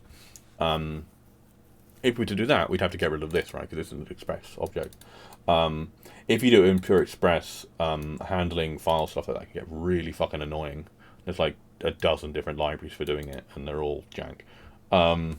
Anyway. Routing stuff, the Nest docs are really good for this, by the way. In fact, the Nest docs in general are just really good. So again, I'll link to like a bunch of like good tutorials for different parts of this. But yeah, you'll find the controller docs here are really nice and pretty detailed. Yeah, and a lot of these endpoints here are quite like R1s are kind of chubby, but there's some simple ones here. Yeah. Okay, shall we get to service logic, or are there any other questions before? So the where it says like at body like merge user DTO, that's specifying the. Oh, I'm sorry. Yeah. We need to get to this. I apologize. Okay, so this is going to combine two things. So we've got two ideas here. One is DTOs, which means data transfer object, where a DTO is basically going to be a class. Well, in our case, it's going to be a class, and we're saying, and a class is going to be, it's sort of going to describe the structure that the data we receive and send back should take. So create user DTO. This is going to be an incoming DTO, and this gets a little complicated. Okay, so. I guess I'll talk about. Okay, so I'm going to spend 50 minutes talking about DTOs probably, but these are really, really important. So this DTO is basically Nest is it going to instantiate it, or is it going to? Okay, so what's going to happen is we use Nest and also this library called class validator. Class validator was the thing screaming at us about the like Sentry DSN thing and stuff before. Class validator basically is a way of you define a class and then have some other API go in and say, okay, I have some JavaScript object and I'm going to instantiate a class based on the data in this object and expect that the data in this object is going to conform to the properties in this class. So, and I guess there's a lot of words there. So, when I say the data in the object, I mean we're talking about just a raw JavaScript object. So something like const a equals foo equals 2, bar equals 0, whatever. This is an object, right? What class validator, along with its cousin or sibling, whatever, class transformer is going to do is say we have some object that has all the structure of a user, right? So we might have some object like const user is going to have some ID1, Steam ID is going to be some string. The reason it's a string, we use Steam community IDs, which actually are integers, but they are larger than the max possible size of a JavaScript number at times, because they are 2 to the 64 size, whilst JavaScript numbers they lose precision at when they're greater than 2 to the 53. So we use strings here. It might be faster to use big ints, but I think strings are best here. Generally, I think strings are going to be best for this, yeah. So we might have, it's going to be some string, blah, blah, blah. And then all this other stuff. So this is, so we're going to have some, sorry, it's a bit complicated because this user DTO is usually going to be an outgoing DTO. This is going to be something that, like, the database, like, gives you back. In the case of create user, we're sort of taking the outgoing DTO and doing something a bit weird with it. But let's just imagine that this is an incoming DTO. I think that's fine. And I'll talk about implement user in a minute, actually. Here, we're basically saying, like, what class validator and Nest are going to do is they're going to instantiate this user DTO with, like, this data and error if it fails instantiating like that. Where it's kind of like you'd see in a lot of sort of classic class constructors where you'd, class foo, and then it's going to be constructor, and then it's going to be like, I don't know, it's going to be some constructor with like object, and then it's going to be like this dot bar equals obj dot bar, and blah, blah, blah. Class transform and class validator are basically going to do all of this under the hood. And then it's then going to check that they satisfy a bunch of properties that we define in decorators.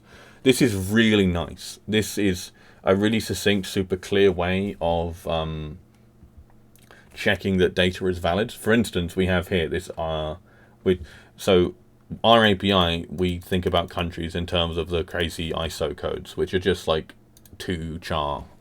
It's going to be 2 capital letter chars, and it's going to error if it's not one of those that is an actual valid country, right? So our API is going to be like, if you try to create a user where the country is like ZZ, it's 2 chars, but I don't think that's a valid country code, right? So it's actually going to error for you.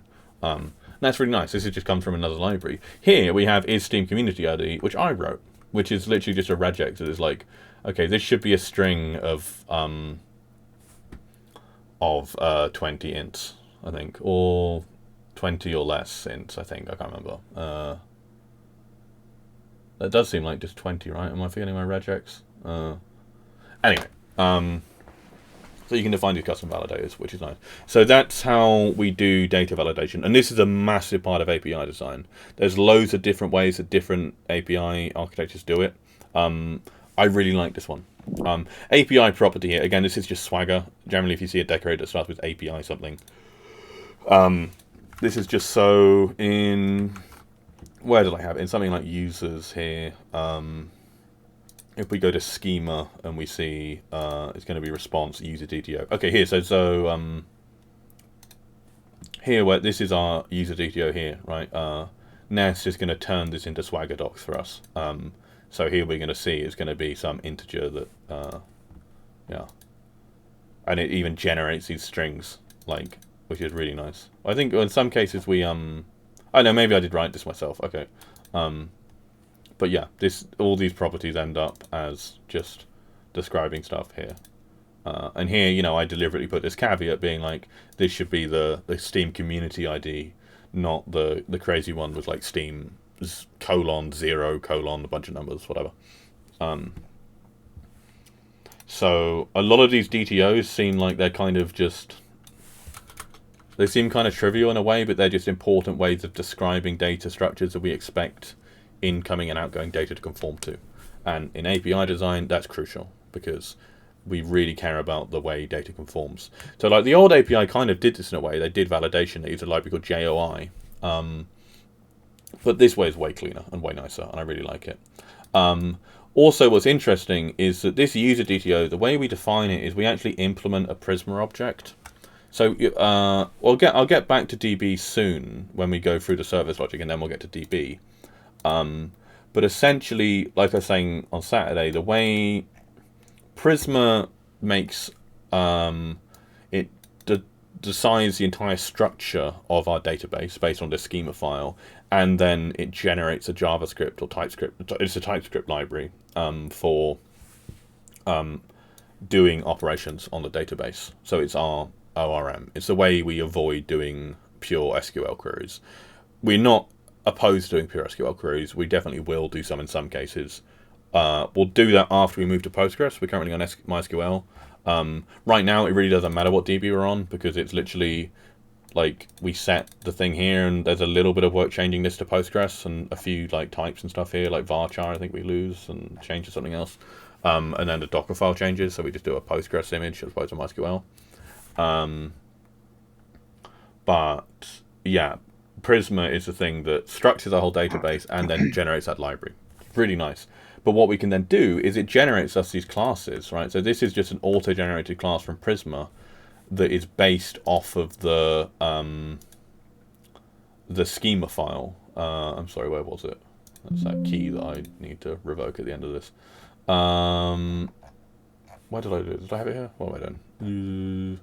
Why does it keep reopening the node module thing? Anyway, what was it? So user here, yeah. This is just basically going to correspond to this data here, right? So if we were to add some extra field blah, some string, and then rerun the Prisma client, we'd now get an error here because the user DTO wouldn't be successfully implementing user, and this actually wouldn't compile. And TypeScript would error on compile. So that's a sort of neat thing that we can do.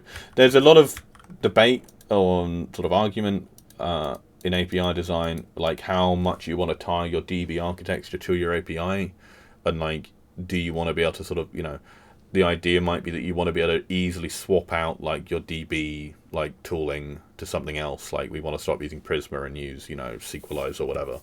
And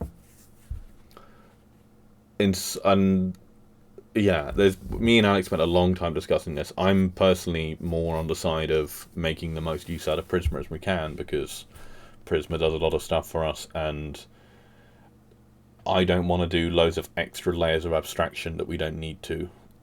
So we could manually implement user outside of Prisma so that we didn't need to. It's silly. Hopefully it seems quite intuitive why it's nice to have this Prisma schema generate us a bunch of, these are going to be types here, that we can then implement as a class in the DTO, because that keeps a really nice, strict compile time binding on the incoming and outgoing data that we process and validate to the structure of our DB, which I really like. And so the way this works under the hood, I won't go into it too much, but basically you can tell Nest when it initializes to use this thing called a validation pipe, which means that all data coming through to the controller, like the body data, is going to, under the hood, it's going to use class validator and class transformer to check that the JSON body we've got conforms to this class. And sorry, this class is basically just, we use pick type here. So it's basically just alias, I think, from this user DTO. And we just say like, okay, just grab that, and that's it. In some cases, we might do like omit type, where we want everything from some DTO, but we want to get rid of one thing or whatever. In this case, actually, we just want the alias. The reason here that the create user is doing it is because it's placeholder user, and this is a user that we use for mappers that don't actually play momentum and didn't submit the map themselves. So we need an admin to make a placeholder user for that mapper.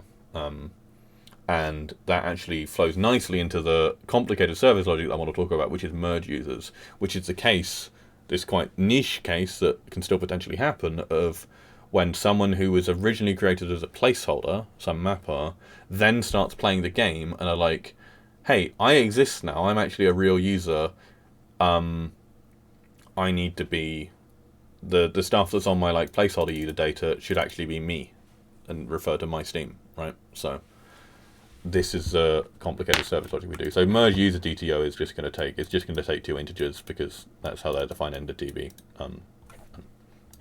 So in a minute, I need to take a 1 minute break again, just have a sip of water and whatever. But then we'll go into the service logic. Does that make sense? The DTO stuff then? Yeah. Cool. Yep. So yeah, a lot of what we do with class transform and class validator is checking that JSON objects, which are inherently sort of untyped, they have types, but they're generally just going to be either a string, a number, which could be an integer, or a float in JavaScript. JavaScript doesn't distinguish between int and floats, or a sub object, or a boolean, or I guess a symbol would be the other one. But who uses those? I don't think you can use symbols in JSON, actually. I can't remember. And I guess we'll talk about the return type last. The key thing here is promise. But we can do that after the rest of this. Oh my god, actually, I mean, this is quite a big load of... Fuck. Maybe we shouldn't do mergeUser, actually. I'm sorry. I thought it would be fun to, like... Alright, we can do it. But I'm going to exhaust myself.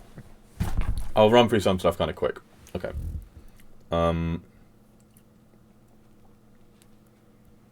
Okay, so mergeUsers. We're now in the land of service logic. Okay, so this controller file is doing all the actual routing, but then all we really want to do, once we've got the routing done, we've defined all our nice Swagger doc stuff, and by doing this, we've inherently validated the data coming in. We're then going to be like, okay, the body has this structure. We're going to get the placeholder ID and user ID out of the body, and then we're going to call mergeUsers in the admin service with this data. And now we can start thinking a bit more heavily about JavaScript and TypeScript, as opposed to the more... This was all routing stuff. Now we're thinking about actual programming. Okay. So first off, async. Now, in the last YouTube video or meeting I did that I recorded, I spoke quite a bit about promises and async. So it might be fine for you lot if you want to learn it to either read somewhere else or go back and watch that video. I don't want to go too much into promises now.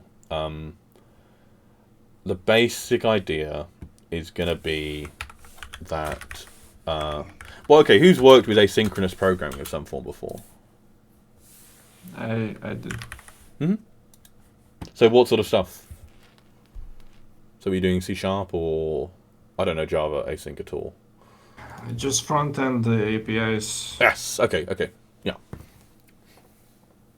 So asynchronous programming is basically just the idea that, like, we want to call some function or do something, and we're not going to get the response immediately.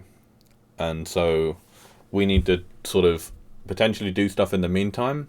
We might want to run a bunch of asynchronous tasks all at once, but then at some point we're going to need to wait until the asynchronous stuff has finished running so that we can do stuff with the data we get back. Yeah, so it says async function, and this is... Oh, this is good. Okay, actually, if they are wrapping it in promises, then maybe we can just use this. Okay, so the important thing, I think, with async is to remember that it's not a magic word, and under the hood you're using promises. Okay, and so, I mean, looking at this, we should be able to get it the gist of it pretty comfortably. Maybe I will move this to a text editor. Oh, nothing. What did I miss it? Why is this wrong? Okay. What? What's up with this? This looks normal. Function. Oh, it's some silly... Oh, whatever. Okay, let me just do a new window.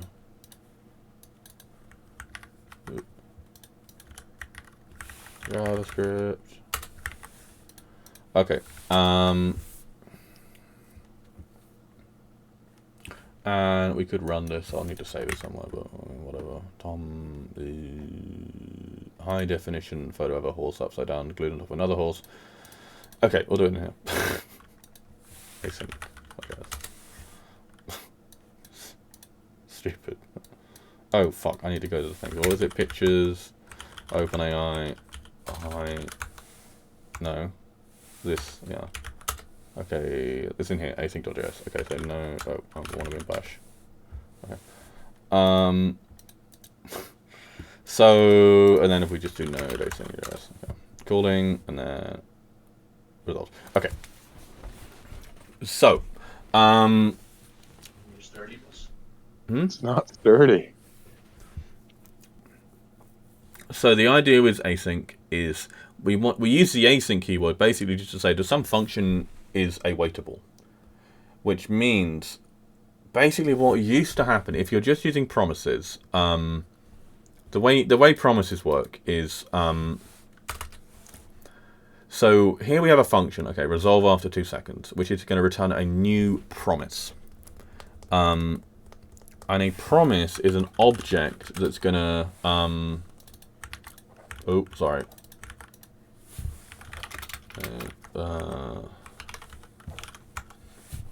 That is gonna. Oh, I don't do that, I guess. Oh, I'm completely forgetting. How? Oh God, I'm forgetting the syntax of it. Well, it's so. Here, this function return after 2 seconds. We're going to call that, and it's going to return a promise. And a promise is a. I don't know if it's right to call it an object or a function, but JavaScript gets weird, and they kind of so.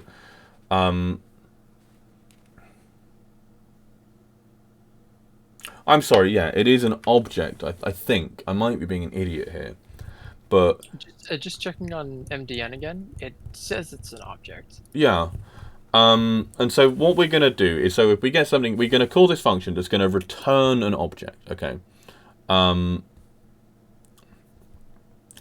what we can then do is say, oh God, am I getting this right? I should have thought about this more before starting this, to be honest, because what am I doing? I'm going to move this to here and exactly how a promise works as a so promises have states, but then you pass functions to them. But I'm just, it's more so like how I sort of describe. Well, okay, well think of a promise is going to be something, it's going to be an object that is eventually going to either complete or error. Okay, so it's going to complete successfully or it's going to error. And we can give to that object, we're going to pass in a function, right? So we might do resolved after 2 seconds, and then what we can do is do then result. And we're going to... So when I say pass in a function, this is one of the sort of core JavaScript things that is important to teach. And in JavaScript, functions are first class, which means they're sort of inherently sort of types, or that's not the right way of describing it. Oh God.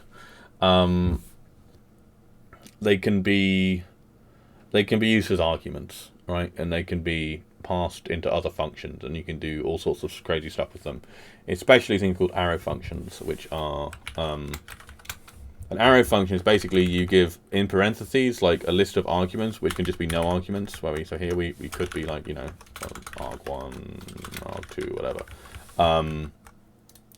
But here we're just going to give it no arguments, and then we're going to do this arrow. Sorry, I have a font that combines these into like one char, it looks like, but this is just equals and that. And I'll get rid of it. So look at that. Okay. And then it's going to be, we're going to do then, and then this is going to be some other function. So here we're declaring a function, right, in the form of an arrow function. This could, there's some important differences in terms of scope, but let's not think about that too much. We could pass in a function here in this expression. You'll see arrow functions much more commonly, and it's also important because arrow functions don't have their own separate scope. So an arrow function can call some... Is that right? Am I getting it quite right? I think if you have, like, you know, const... If I'm wrong, I'm an idiot. But if it's like const a equals 2, like if you do an arrow function here, you can use a inside of this. Whilst if it's a function here and it's passed to some other place, then the scopes can be different and you can't reference a, I think. I don't know if it will give me an error if that's the case. And maybe I'm wrong about this, though. I think I am. And I'm getting the scopes slightly wrong. I'm sorry. whatever. Okay, but anyway, the notion here with a promise is that we're gonna pass to then, or we're gonna say that, like, I don't know if we're not setting the then parameter on here. I don't know quite exactly like the formal terminology for it, but essentially we do then, we pass a function to then, and that function can be like console log result. So here we can, and so the argument returned from this promise, which is going to be this string resolved, is going to be used. It's the function that we pass to Zen. We can give it an argument, and it's going to treat the data that promise resolves with as the argument that is used. Sorry if this is really complicated. I feel like getting the terminology just right is really key here, and I'm getting it slightly wrong. At the same time, I don't want to spend like hours on this, and go checking MDN and stuff for it. But here, I think we should get essentially the same thing. We should see result twice, or resolved twice. Yeah. Well, I mean, we can do it, yeah, if we want to do it a bit more formally here. Sorry, we do it like this. Or we could even wrap it in a function, non-async call. And non-async call. And these are basically going to behave the exact same way, right? To check it does, calling, and then at the exact same time resolved. Okay, so in the first case, we have this promise, right? So we're calling this function that's going to return a promise. And then to the promise, we're saying, okay, the thing I want to run when the promise is complete is just log the thing that was returned by the promise, or resolved by the promise. So here, sorry, and I'm not really speaking about this function. So here it's just saying, okay, this function is going to just return a new promise where it's going to be, we're going to just run the function set timeout, which is just do something after a delay of 2 seconds, or 2000 milliseconds, where we're just going to resolve, which is like the keyword that tells the promise to sort of return and resolve, which is going to call then immediately, right, with resolved, okay? So like promise for like resolve is like return for a promise. Yeah, in essentially the same way, right? It's just it's okay. Going to return. So if we didn't have the timeout here, right, it would just immediately resolve out and return. It's just that here we can say, like, we can run some other function that's doing something on a delay, and then that's going to resolve at a certain point. And we can think of sort of promises as, like, a lot of the time we're not actually typing, like, the resolve keyword. It is going to be, like, it's literally going to be waiting on something that's not happening immediately, like doing a database query, right? And that database query is going to come back at a certain point. And I guess under the hood, is Prisma going to be calling resolve in some way? Prisma promises are a bit weird. But essentially it's going to act in that way. In that we can... what am I saying? Sorry, I completely lost my train of thought. When the thing resolves, it's going to call then, or it's going to... well, in this case, it's just going to call then, and it's going to call this function.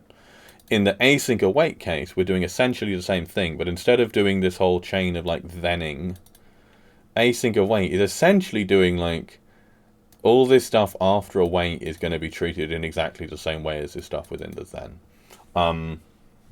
Can you think why async await might be nicer than this? You're not waiting for a set time? So no, in both cases we wait the same amount. Like these are fundamentally they're doing the same thing.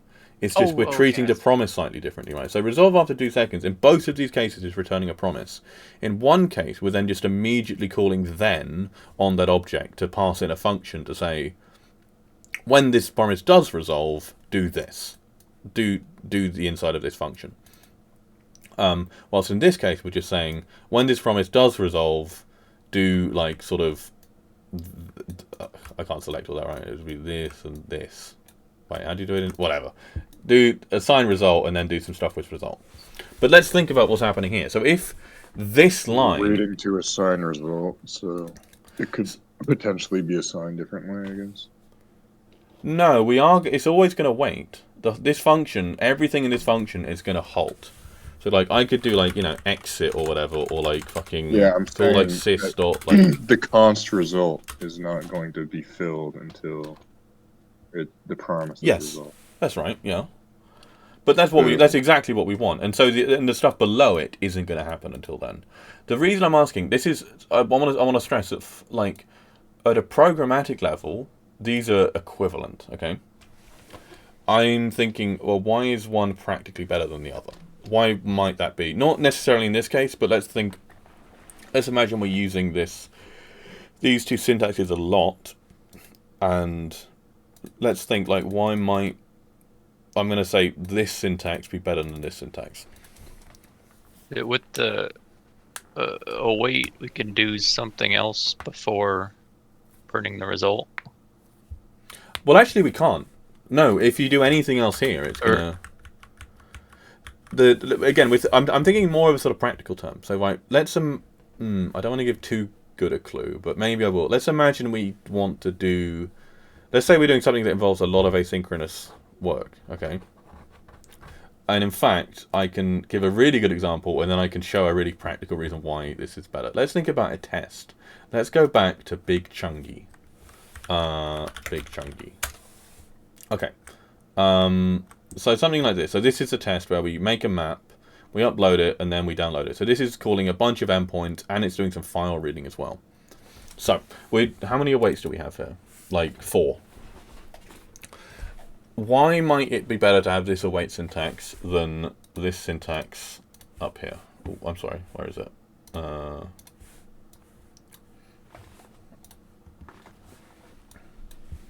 Let's imagine trying to rewrite this in this top syntax. What? Wait, where did I put this? Oh, sorry.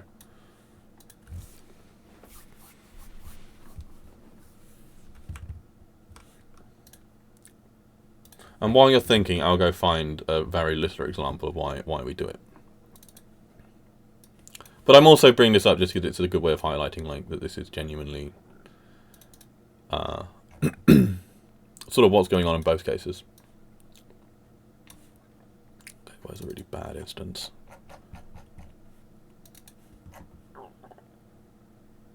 So again, let's think about, like, the structure of this and the way that we're... If you want another clue, let's think about indentation.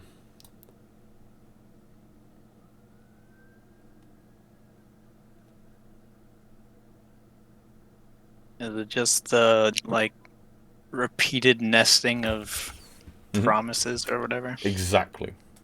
We're going to have a fuckload of thens if we try and do this.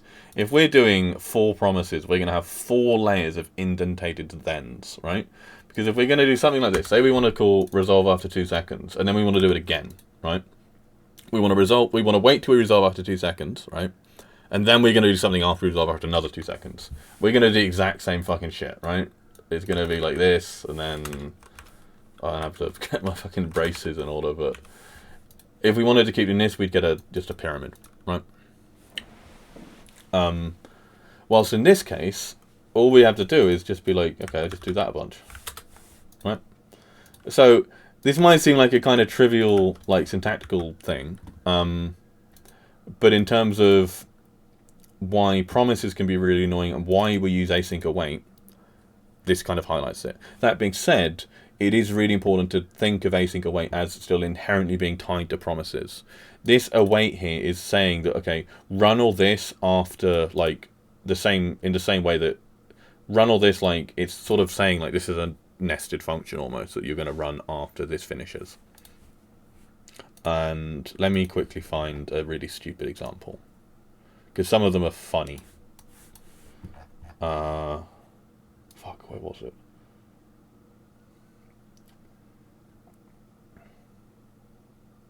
There's this one. There's something really bad somewhere that I used to laugh at Gok about. Oh, where is it? Where are you?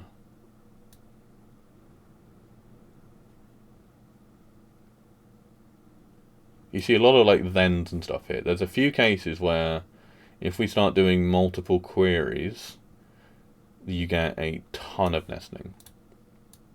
Maybe I can't find it. I don't know. Users. This is kind of a big boy. I mean, this is 2 queries, and you've already gotten like 2 horrible layers of nesting, right? This can get out of order really quickly, and this is a really common thing you see in old JavaScript, where you get these massive nesting pyramids. And yeah, it just gets really gross. Ooh, that was a big boy. Oh, that looks kind of gross. Yeah, if you look at the number of thens and stuff here, this is just doing 4 queries and waiting in all of them. So when we're using async await, we're essentially doing the same thing in both cases, right? But it's a syntactical thing that means we don't do these incredibly insane nested functions, okay? So async await is lovely, and it's relatively new to JavaScript. I think it was only 2017, something, pretty new. But it saves you all this horrible shit. And then you never have to say the word thenable again. What am I doing? What was the... What am I working from? Okay. Sorry, I spent a long time talking about async, but that's basically the idea. And also there are errors you can catch and await. But I'll go with that some other time.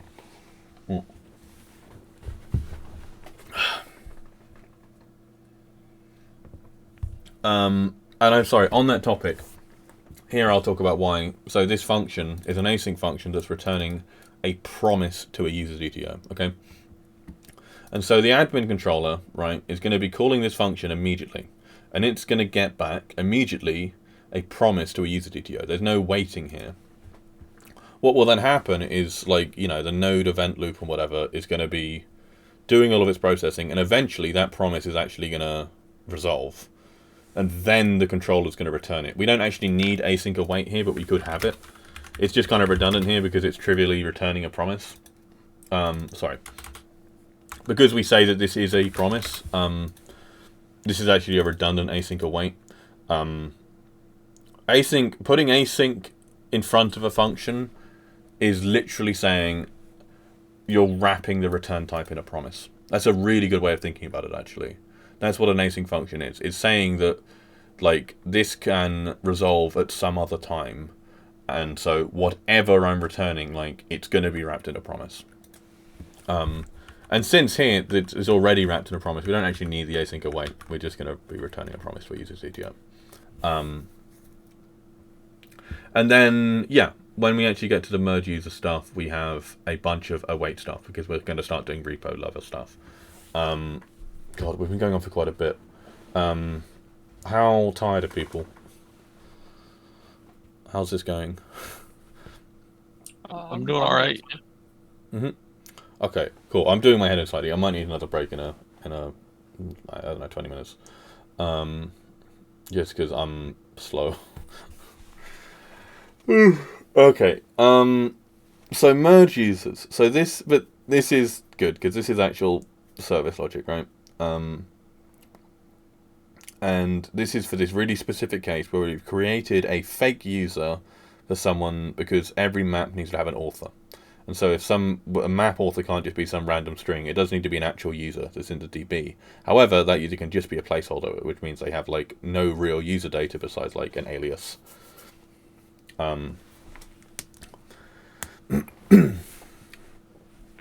Now, so what is going on with include follows?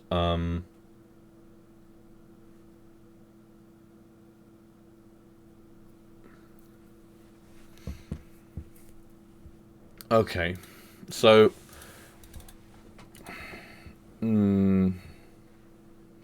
okay, let's go through a bit of service logic stuff without thinking about Prisma too much, and then we'll come back to Prisma, okay? All right. So first off, we're going to do, why is that? That should be equals, equals, equals. JavaScript is a dumb language, and it's really old, and it was made in like a weekend. So JavaScript doesn't have good type checking. Well, it does have good type checking, but the syntax for it is silly, and you have to do big equals. Again, I'm using a thing on I use a font that like does makes this not look like, I mean, in Notepad++, whatever. I feel like if I'm going to show some like private key if I open Notepad++. What is it?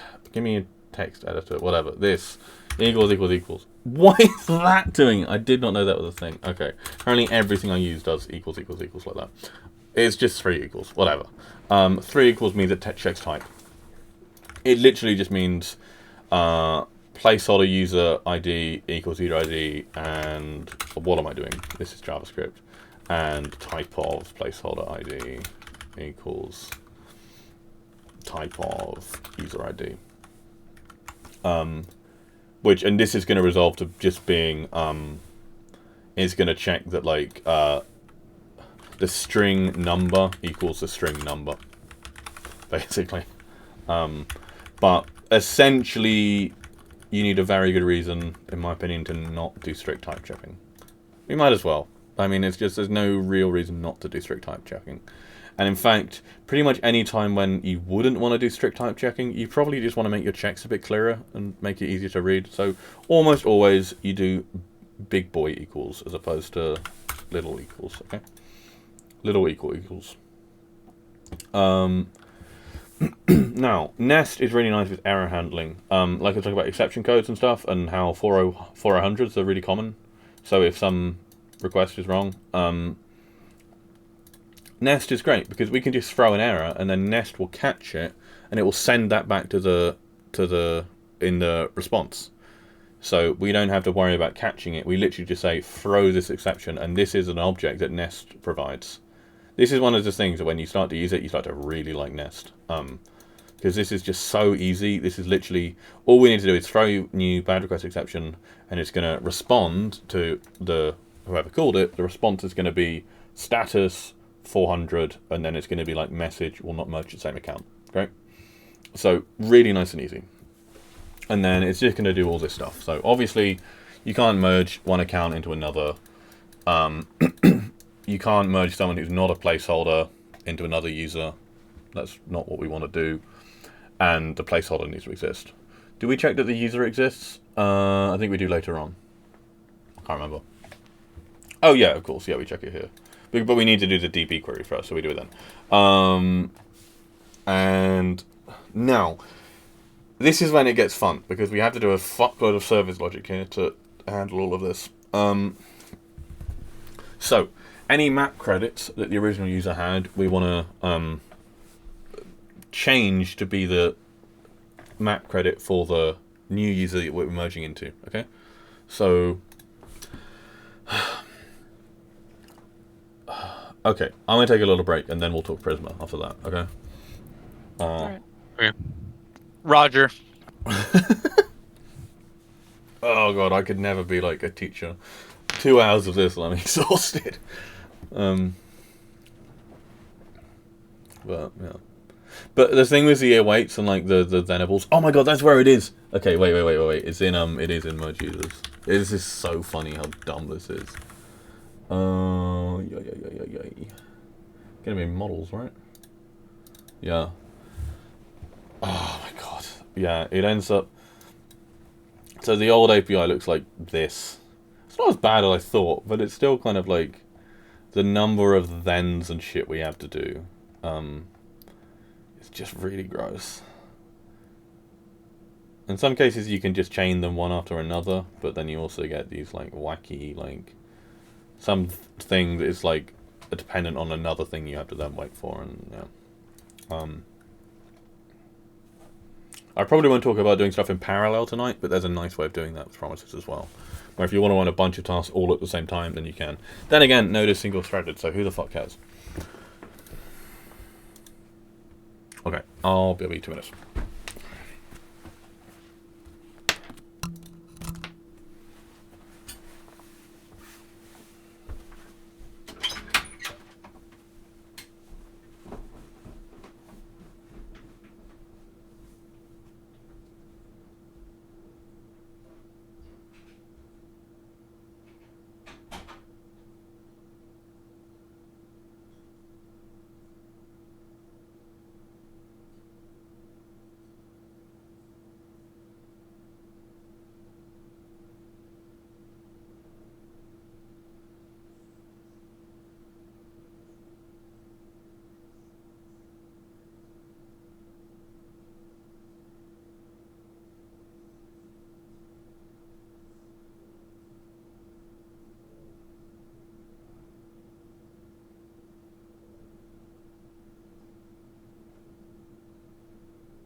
Welcome back.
I was gonna say, like, if it didn't, if the amount of XP didn't depend on time, surely you could just pre-calculate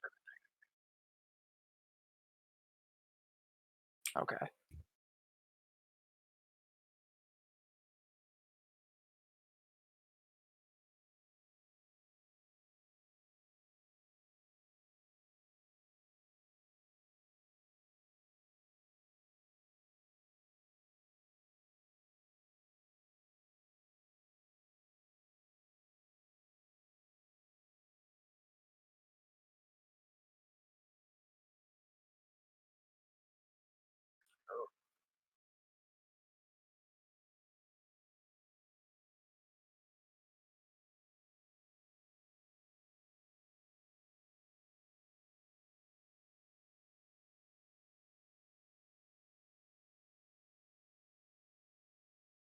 What are the current servers doing?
Hi.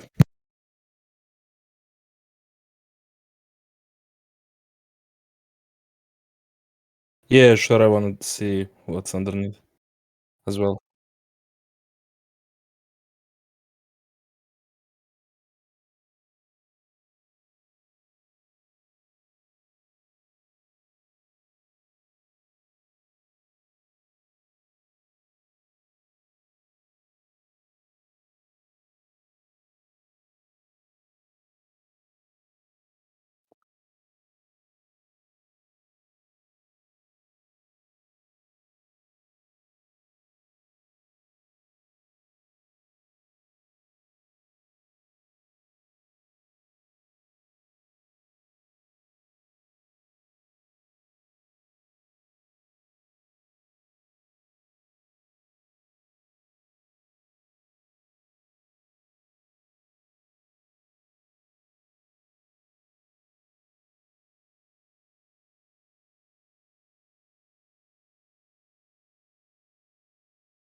Mm-hmm.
Yep.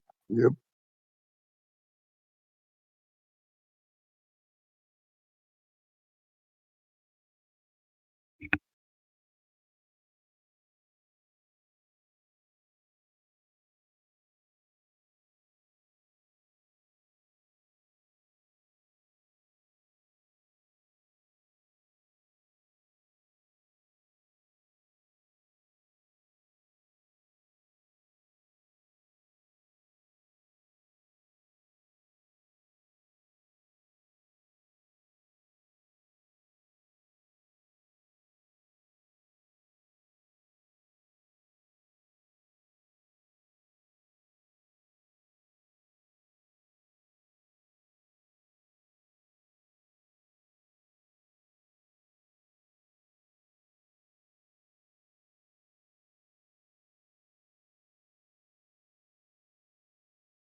Can vouch for Rust as well.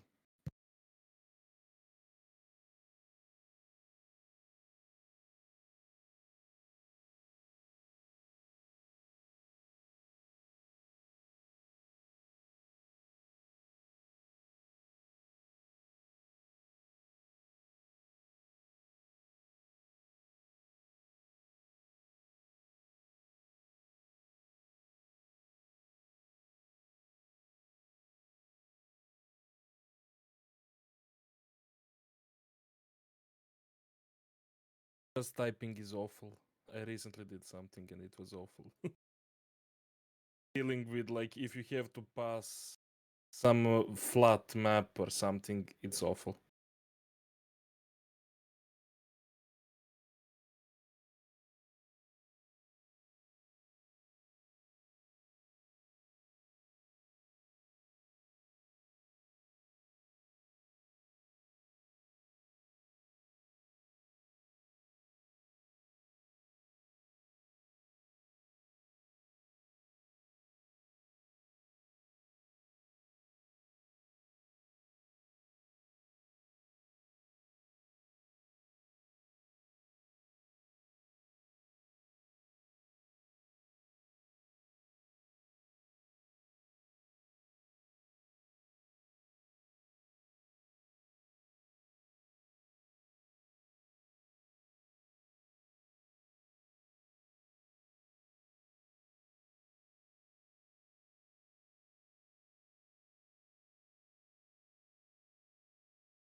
Maybe you can show fold as well.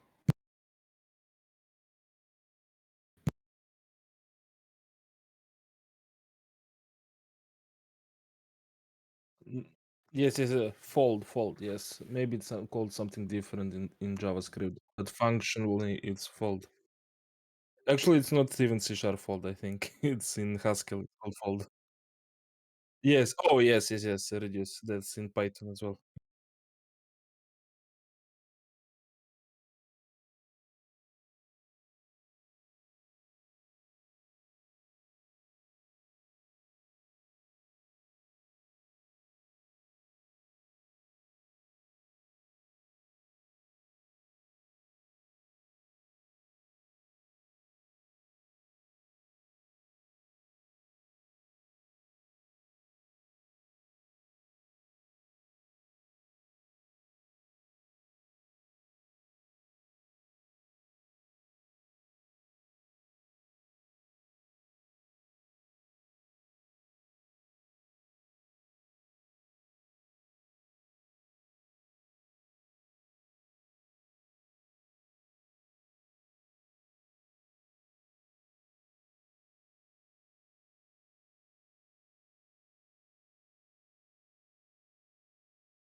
You can just sum, for example.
I think you're missing initial value.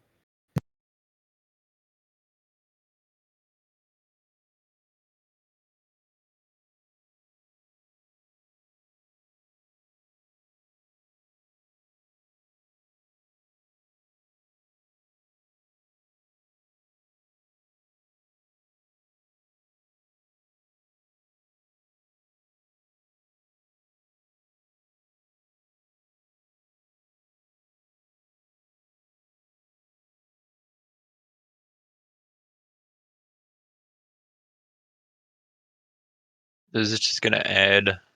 It's gonna return like foo, and then foo bar, and then bar horse.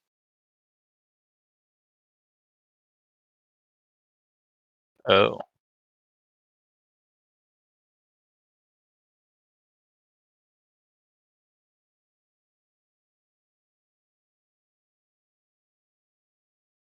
wait. So the result of the first iteration becomes the prev for the next iteration.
You could just add at the start %, and then not have it, I guess.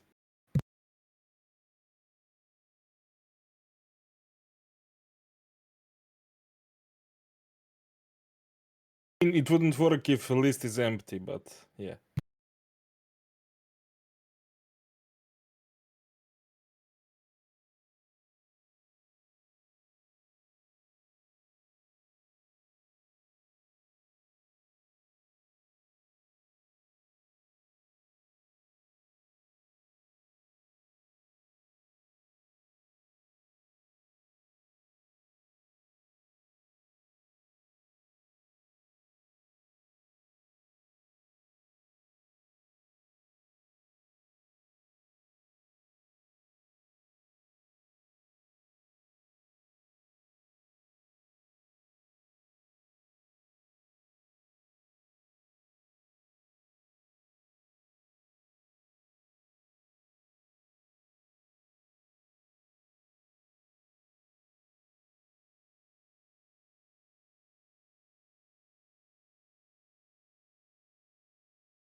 Pretty good. Pretty good.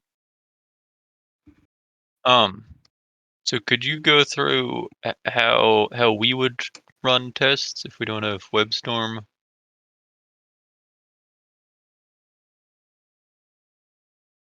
Okay.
Is this with Docker up?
Maybe the slashes are a problem.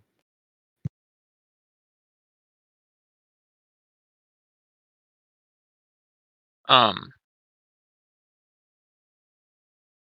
I'm trying to I just did the Docker compose up and then tried running Jest and just I get Jest command not found. Do I need to?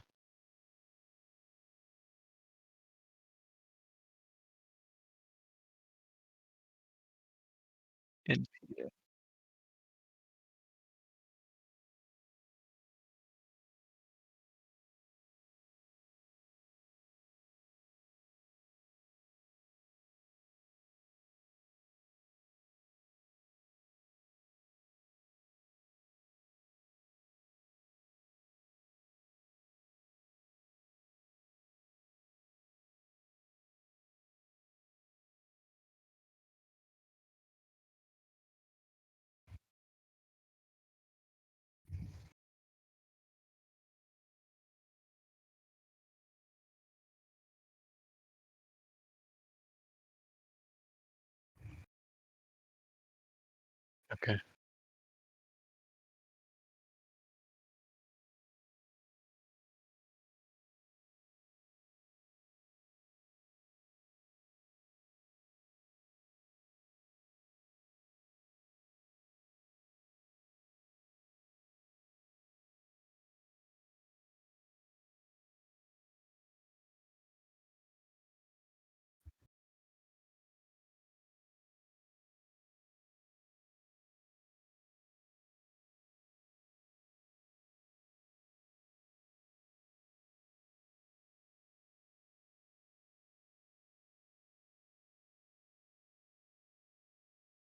Yeah, they're going to look at the docs.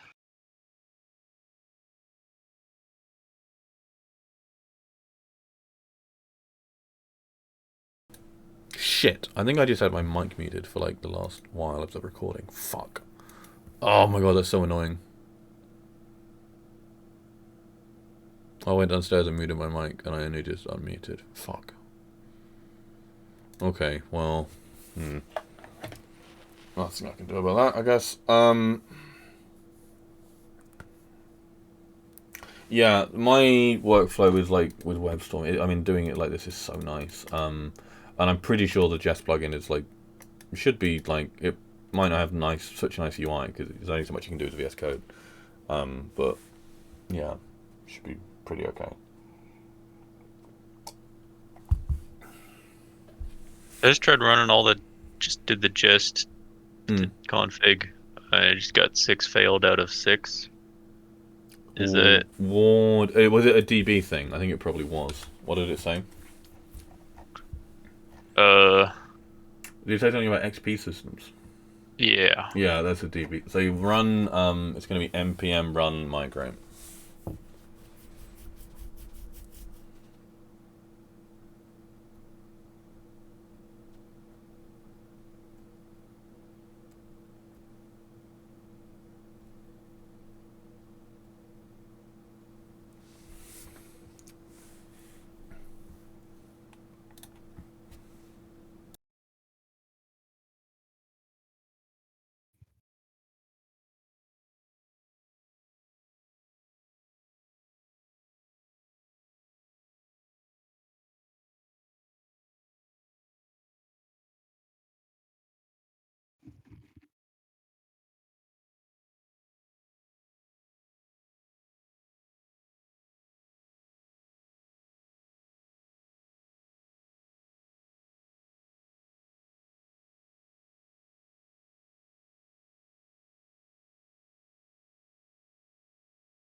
Hello?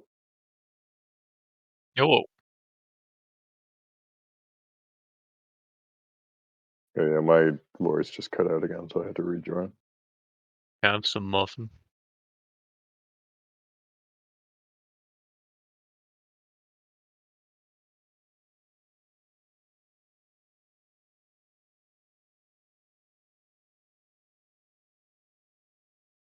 Do you know the Muffin Man? The Muffin Man? The Muffin Man.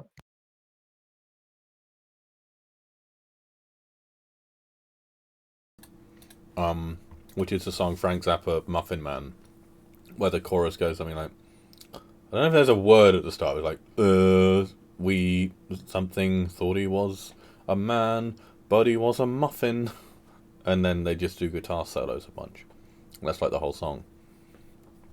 And then the momentum campaign is going to be, we thought he was a man, but he's owned by Michelin, and then we're not allowed to use the momentum man at all.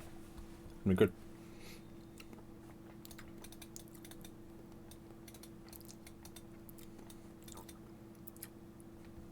All right, now I got 50 failed, 323 passed. Nice. Yeah, that's about what I'm expecting. Yeah, that's perfect. Perfect. 50 failed. That's what you're looking for.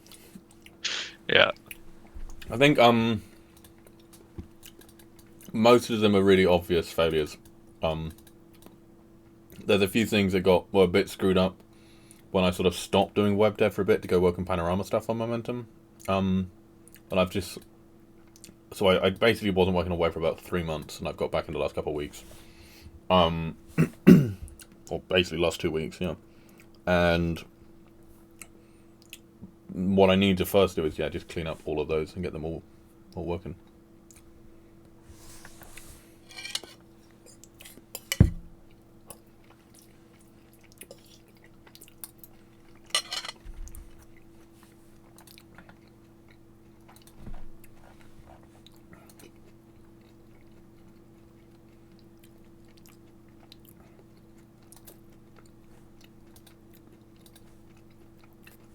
Oh shit, I didn't re-mute my stream and it's just me eating.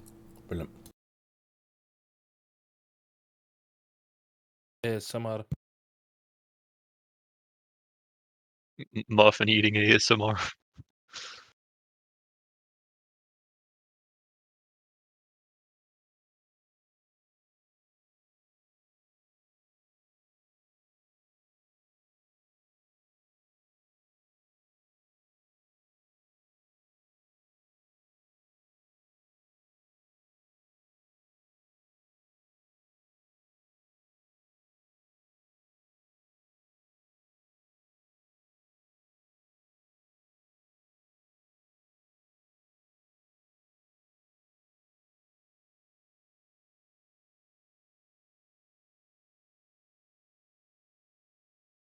So, writing these endpoints, it looks like a lot of it is, trying to figure out what the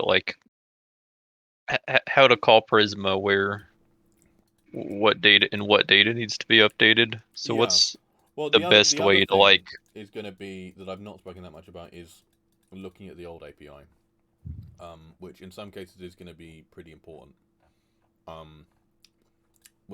And for that you basically want to just clone the same repo to a different folder and open that in VS Code. Mhm. The old API, like, it's not super hard telling what's going on. Most of the stuff just occurs in the models directory. So the old API has everything that will need to be updated. Yeah. And we just gotta transfer that. Okay. But so what's the best way to kind of familiarize myself with, I guess, the database structure or the Prisma interface? So we have the ERD, the entity relationship diagram, that does. I think I disabled the generation just now. If you go to in server Prisma schema.prisma, if you uncomment lines 6 to 8, and then run the migrate again, or maybe reset, it will generate an erd.svg diagram, which should sort of, it's a nice diagram, sort of shows what's related to what. And then ultimately that's based on the data in the Prisma schema, which is basically just saying what relates to what and in what form. Like, is it one-to-one, one-to-many, basically, and isn't nullable. And in some cases you probably do want to look at the schema. You can kind of look at like the suggestions that the Prisma client gives you in VS Code.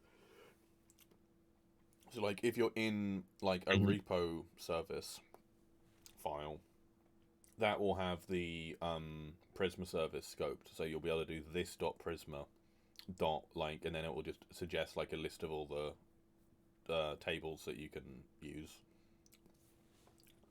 and then operations you can do on that, and then it will auto-complete the objects that like the kind. If you're doing some like where on like the user table, it will give you auto-completion for like all the stuff you could query the where by. So that's really, really nice.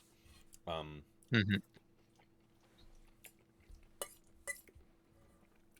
a lot of it is just looking at the existing code we've got. I think you can learn a lot from there. If anything, when I'm trying to explain this stuff, I'm trying to sort of address some of the sort of caveats that I think people might run into, but I can't obviously anticipate everything. There's bound to be weird stuff that people come into.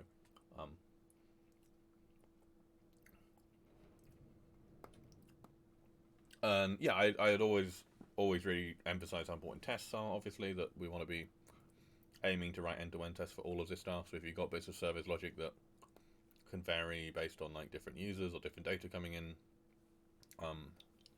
you want to test for that. Again, we could be doing unit tests for that, but at the moment we're just doing end-to-end, and it is faster and easier. So.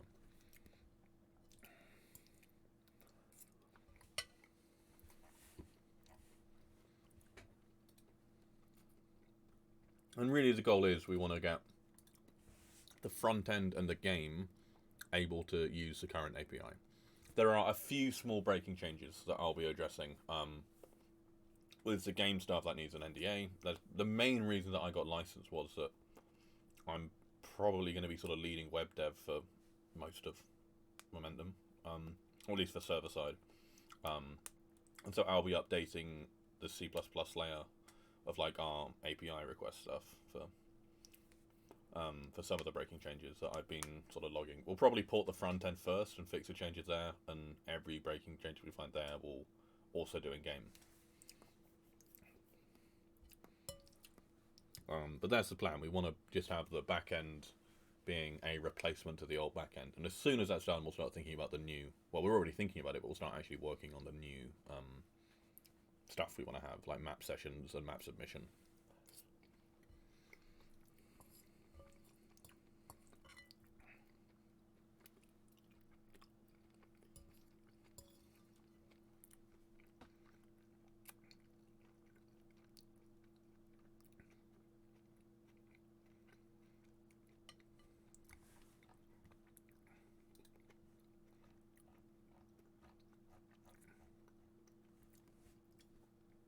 But yeah, with this stuff, definitely like feel free to take stuff super slow and just trying to, you know, sort of figure out why stuff works the way it does, as opposed to just copying other code. But like, if it's not immediately clear, don't worry too much. But I definitely recommend, if you're going to learn anything, try to learn the more sort of general JavaScripty stuff than like really specific library things. Because ultimately, you know, if you don't submit that much to this project, that's completely fine. But hopefully you do actually learn like some useful, just general programming stuff, also some specific JavaScript stuff. But don't get too bogged down in like specific library things, because I mean that's just less useful to you for other things. And ultimately, I'd really like this to just be a useful thing for like, you know, baby programmers to, or newish programmers to get their teeth stuck into and learn some stuff from.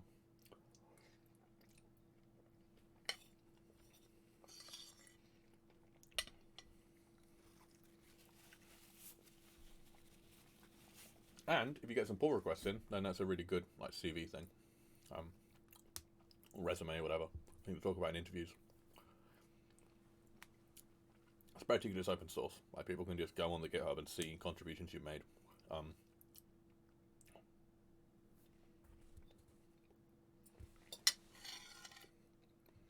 Just if you're gonna show PR, code must be clean. Yeah. But I mean, we review pretty well on Momentum stuff, I think. Like, we care a lot about review. And so, clean code and good tests. And that will... Learning to do that and getting that mentality really well is really nice.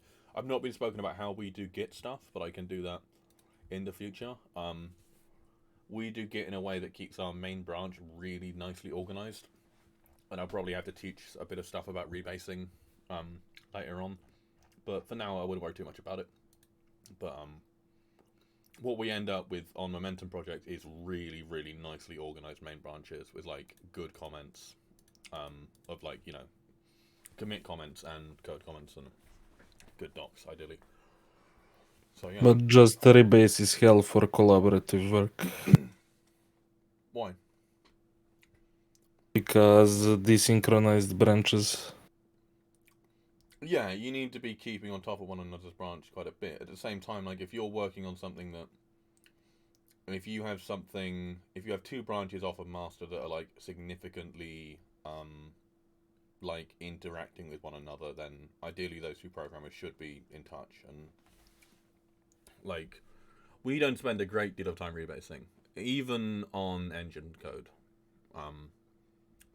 I guess like on our engine code, like that's a massive like Wild West like beast of an engine, and a lot of people working on like different stuff at different times. But I mean, ultimately, like spending some time doing a clean rebases and also like organizing your commits in a nice order, I think completely pays off. You know, instead of like, you know, loads of confusing merge requests where you can't, or merge commits where you can't tell what's going on. Our attitude is no merge commits. This is something that like Gok has been doing for the last like 3-4 years now. And I think he did it at his last job and sort of got really into it then. But I am adamantly in favor of it. I think like in terms of what you end up getting on your master branch and how organized it can be. Yeah, you have to be smart with rebases at times, but honestly, like once you get used to that, especially if you're using a nice Git client that has a good UI for rebasing, like I don't spend very much time messing with that stuff at all anymore. Like it's definitely something to learn, but when you get used to it, it's really nice. And I don't know. Whenever I see Git repos with just like masses of like merge commits and you can't tell what the fuck's going on anywhere, like I just don't like it.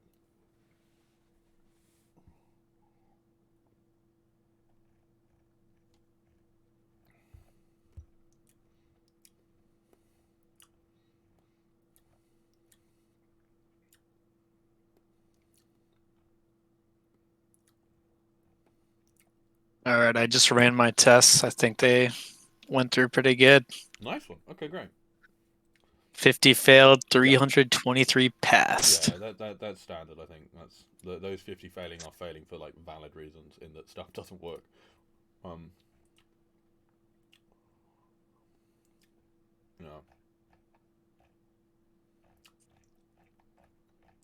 Yeah, we definitely get quite anal about Git stuff, but I think ultimately it works really well in keeping stuff organized. For a while, Alex wanted to do this like commit naming scheme where you do like emojis for like the commit type, and then basically me and Gok like shouted at him until he stopped doing it. That's the greatest thing. They're just like, you get like, oh, it's a recycling thing, it's a refactor, and it's just like, I don't want to have to go to gitmoji.org to figure out what the fucking like turtle means or whatever. Like, so I don't know. It seems quite trendy, especially with like front end devs or something. I don't know. I think construction worker. Okay. That's actually a thing. What the fuck? Yeah. Bento, add or update assets. I mean, it's just, just write words.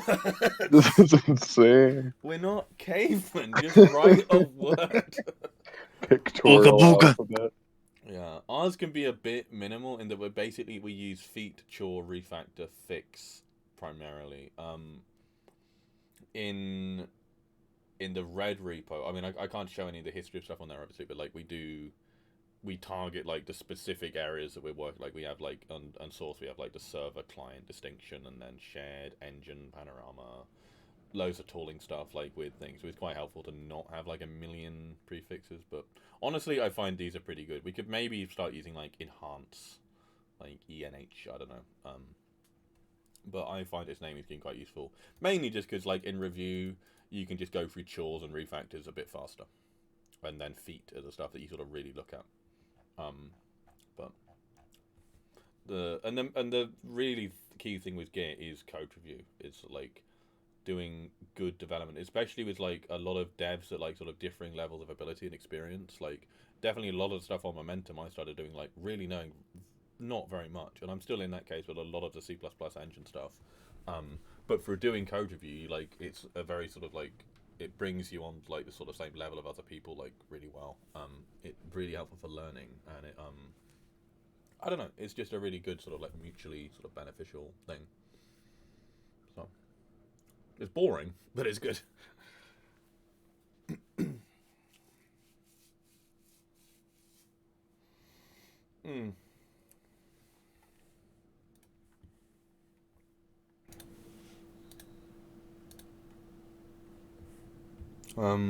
But yeah, ultimately it was the API stuff, like just getting all of this done and in place, and then being able to move on to doing new stuff would be so nice. And if people are interested in doing front end work as well, like we will be doing front end work in a month or so, hopefully.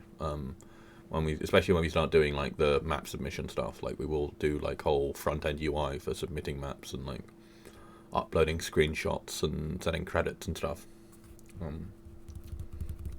But right now, just getting the back end in like a really organized state is super important to us. And if we can get a lot of this stuff moving on, then hopefully we get 0.10 out by maybe not the end of the year, but close. And 0.10 is going to be like the biggest Momentum update before release. Like it's going to be a big boy. We're going to have like map submission in. We'll have the map review system hopefully. We'll have all the zone refactor, so zoning will become way more powerful. We'll actually be able to start porting maps like way more strictly and formally and in a more organized way. JPatcher, by the way, is working on some of the lumper UI stuff, which is a BSP manipulating tool that can help clean up BSPs essentially, and just like just remove like the places where like the B hopper mappers have spammed the N word in like entity names, which is actually a thing that they do. Classic B hoppers. Yeah. Honestly. Yeah, who would want to be a B? Oh wait. I don't know. It's just got some like real fucking meatheads. I don't know. By the way, if anyone did WPF C# stuff ever before, you can help as well. Yeah, absolutely. Yeah, if anyone is sort of interested in this, not specifically for web stuff, but want to do some tooling work, yeah, like and C# is definitely TypeScript and C# are both good languages to learn right now. There's more stupid stuff with JavaScript than there is C#, but JavaScript is still a good language to learn, and TypeScript as well. But yeah, there's a lot you can learn from doing some of the tooling work as well. And Bird and JPatch have been doing amazing at the moment, and Panzer as well. I'd really like to see like a year from now, like the momentum, like open source side of momentum being like way more active and like sort of I think after like getting engine and stuff, like quite a lot of our stuff became a bit. There's a lot of it like core engine stuff. We just spend so much time focusing on that, and it's just not very like sort of open to the rest of the community, which is a shame. So opening up, doing more open source stuff, and being more public about it would be really, really good. Hopefully, we're going to have the map limit branch testing soon. I think we're going to do a separate Steam like launch option for it. And yeah, you can make really fucking big maps now. It's going to be amazing. You're going to make 15-minute consecutive map. Well, yeah, we've got Zen who's put like 12 big surf maps into a single PSP. Just insane looking. I think there is like Surf Classics map that have like a lot of maps baked in. Classics, yeah, basically wasn't that the problem with Classics 3 is that it like ran out of grid space? Yeah. Well, now we can do Classics 1, 2, and 3 all in one map. Classics 4 will just be every surf map in them. I mean, we really want to test it out to like really push the limits of it. But like, I mean, keep in mind that like until Chaos, a Source has been 32-bit. Like in terms of like actually being able to do like efficient memory management of like big scalar maps and stuff, like it just wasn't possible to do, right? Because it was 32-bit. I mean, look, you used Visual Studio before, I guess. Yep. Do you know that all versions before 22 are also 32? Yeah, it's insane. Yeah, we're actually moving over to C-Line. We're going like full JetBrains these days because we get some free licenses for JetBrains stuff because we're partly open source. But now we're on CMake, we can actually use C-Line. So.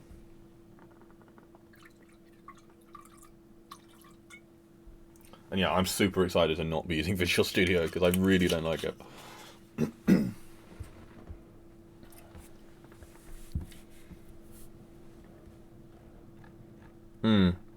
But yeah, with website stuff going forward, I'm happy to do some other meeting at some point. But also, like, yeah, if you like want to sort of get your hand stuck into stuff, I can have a look through the Jest testing stuff and try sort of get myself... where's a good place to look just for stuff to do?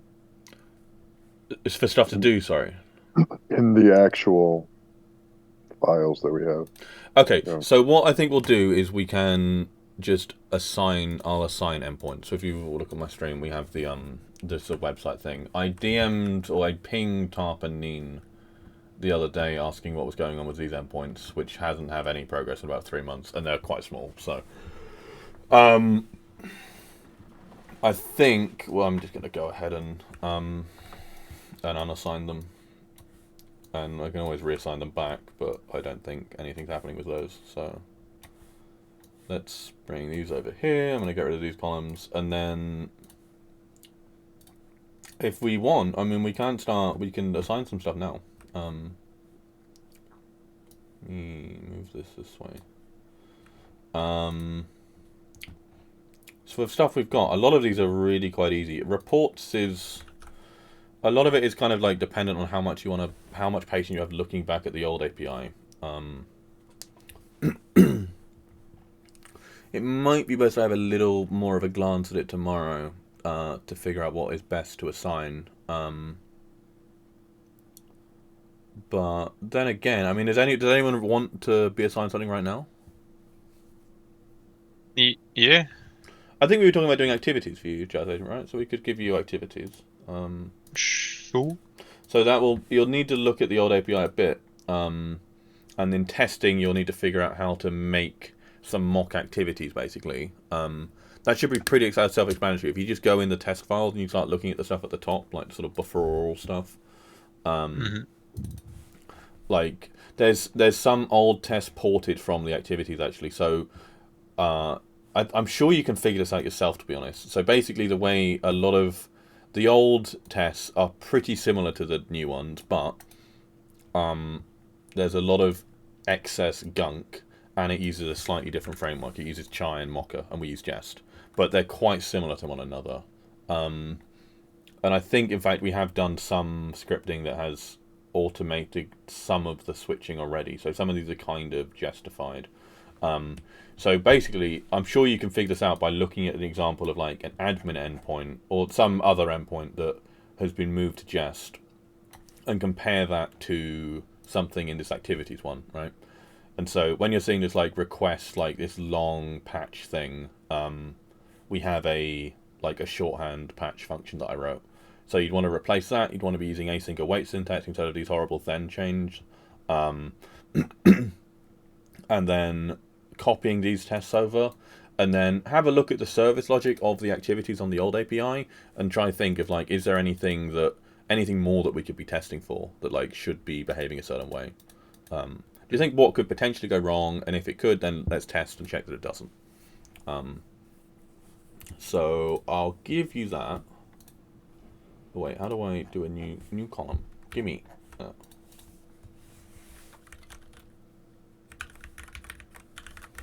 And then we'll do in progress. Oh, sorry, in progress.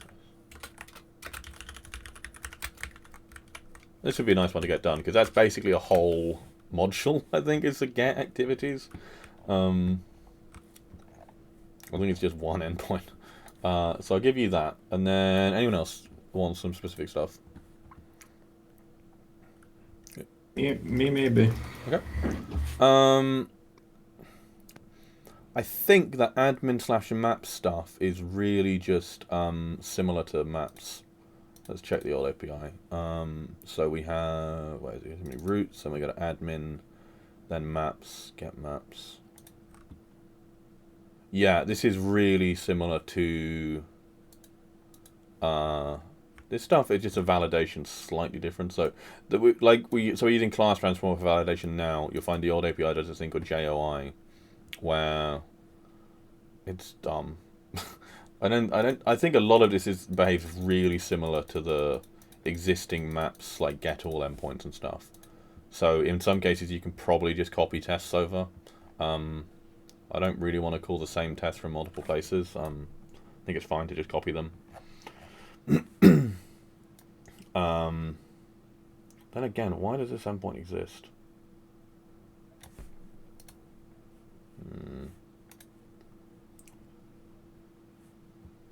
So it is stub. So I've written like the basic controller stuff. Okay, but yeah, so it has a get maps, which is going to be pretty similar to the regular maps one, but then there's going to be a delete and patch. So start off just trying to do the basic admin maps, and then there's going to be delete and patch, where you'll need to look at the old API and go through and see like what is an admin able to change. So it's going to be this is calling map.update, and then it's allowing you to change the map status of rejected and removed, and then yeah, just updates it. That will change quite a bit with the map submission stuff, but we do want to just get everything ported for now. So what am I doing? I'll give you those. So I'm giving you 3, but these should be considerably easier. And I mean, if someone finishes something immediately, I can just give it a new one. But ideally, I'm going to be working on some of the trickier like auth stuff and whatnot soon, and getting that finished up. And then if you can do some of the easier stuff, then by the time like you've learned how to do all that, will be close to finishing up the API, and then can potentially actually like assign you guys some harder stuff to do, like new endpoints. I'm just trying to sort of, you know, give everyone like a sort of reasonably like approachable stuff to start off with. But the end goal really is to like get people like up to speed and able to do stuff like much more autonomously. Okay. So I'll give you the wait, so admin maps.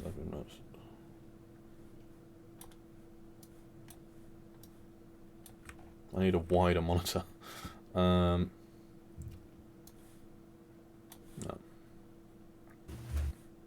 Cool. And yeah, and I think there should be some tests for there already, probably. Test admin. Looks like it. So we might have copied some tests over to the new API already. Let me see. Maps. Wait, sorry, it's in admin.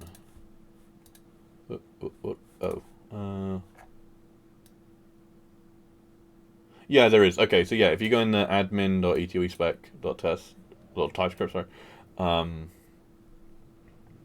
there's some tests already. They're in a bit of a weird order. And a lot of these expecs are going to change because of like it just depends on what data is currently in the DB that this test like is running in the before all bit. If any of that's confusing, just give me a shout and I'll explain like some of the test updating stuff. I would go over it more now, but I'm really shattered. And yeah, so anyone else want any actual endpoints? Who wants an endpoint? I'm down to try one, but I mean, that's all good. Yeah, if you want to just mess around and just sort of read up in the code base a bit, that's completely fine. And again, if you end up not doing anything, that's honestly not a problem at all. What I'd most like is just for like the people that don't have that much prior experience to like gain something from this, even if it doesn't mean like actually submitting anything to Momentum, that like at least make sure that like the stuff you're reading up on, like read up some JavaScript and TypeScript stuff, not like some Prisma specific stuff, right? Because learning the core language stuff is going to be way more useful to you personally than like learning Prisma, right? So.